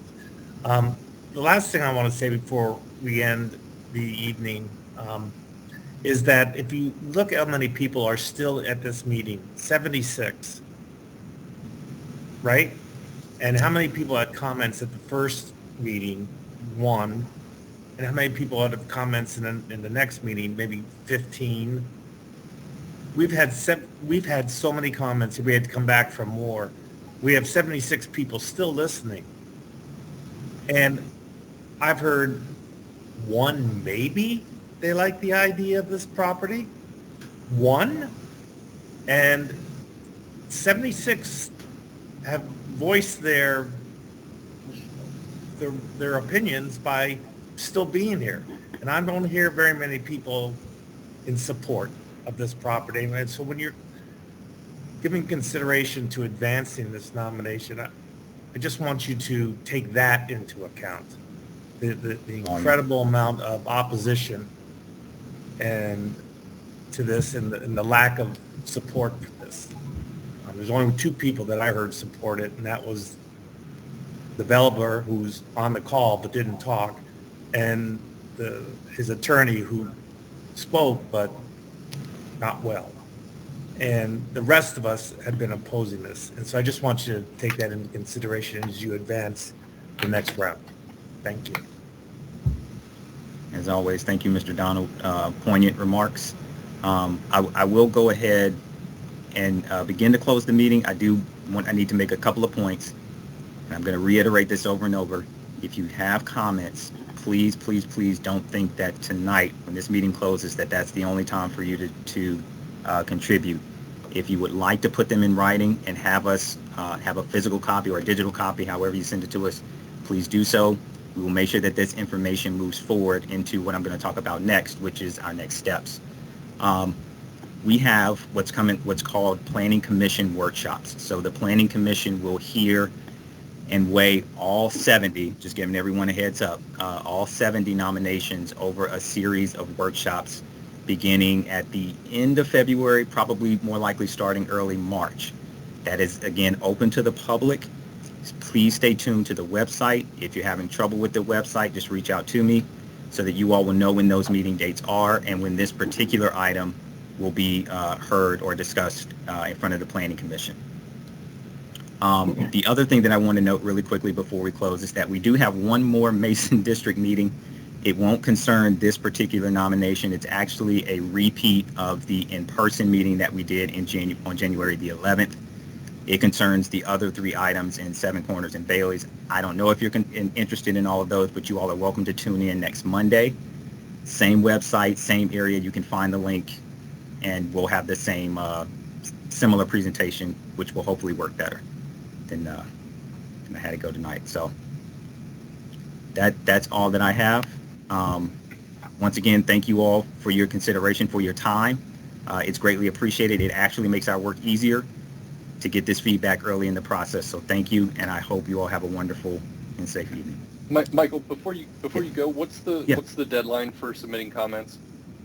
Good question. It's going to be dependent upon when that first PC workshop is. What I will tell you is that we staff will need some time to transition it. So if I could get comments from you all within the next week or so, I wouldn't go past 2 weeks. We may have some times, but between the next week, that would be really helpful. Thank you. Congratulations, Penny, on your retirement. Yes. Congratulations. Thank you, everybody. Good. Thank you. Thanks, Thank you everybody. again to Michael and Clara. Very, very substantive meeting. Thank you. Good night, everybody. Thank you. Thank you.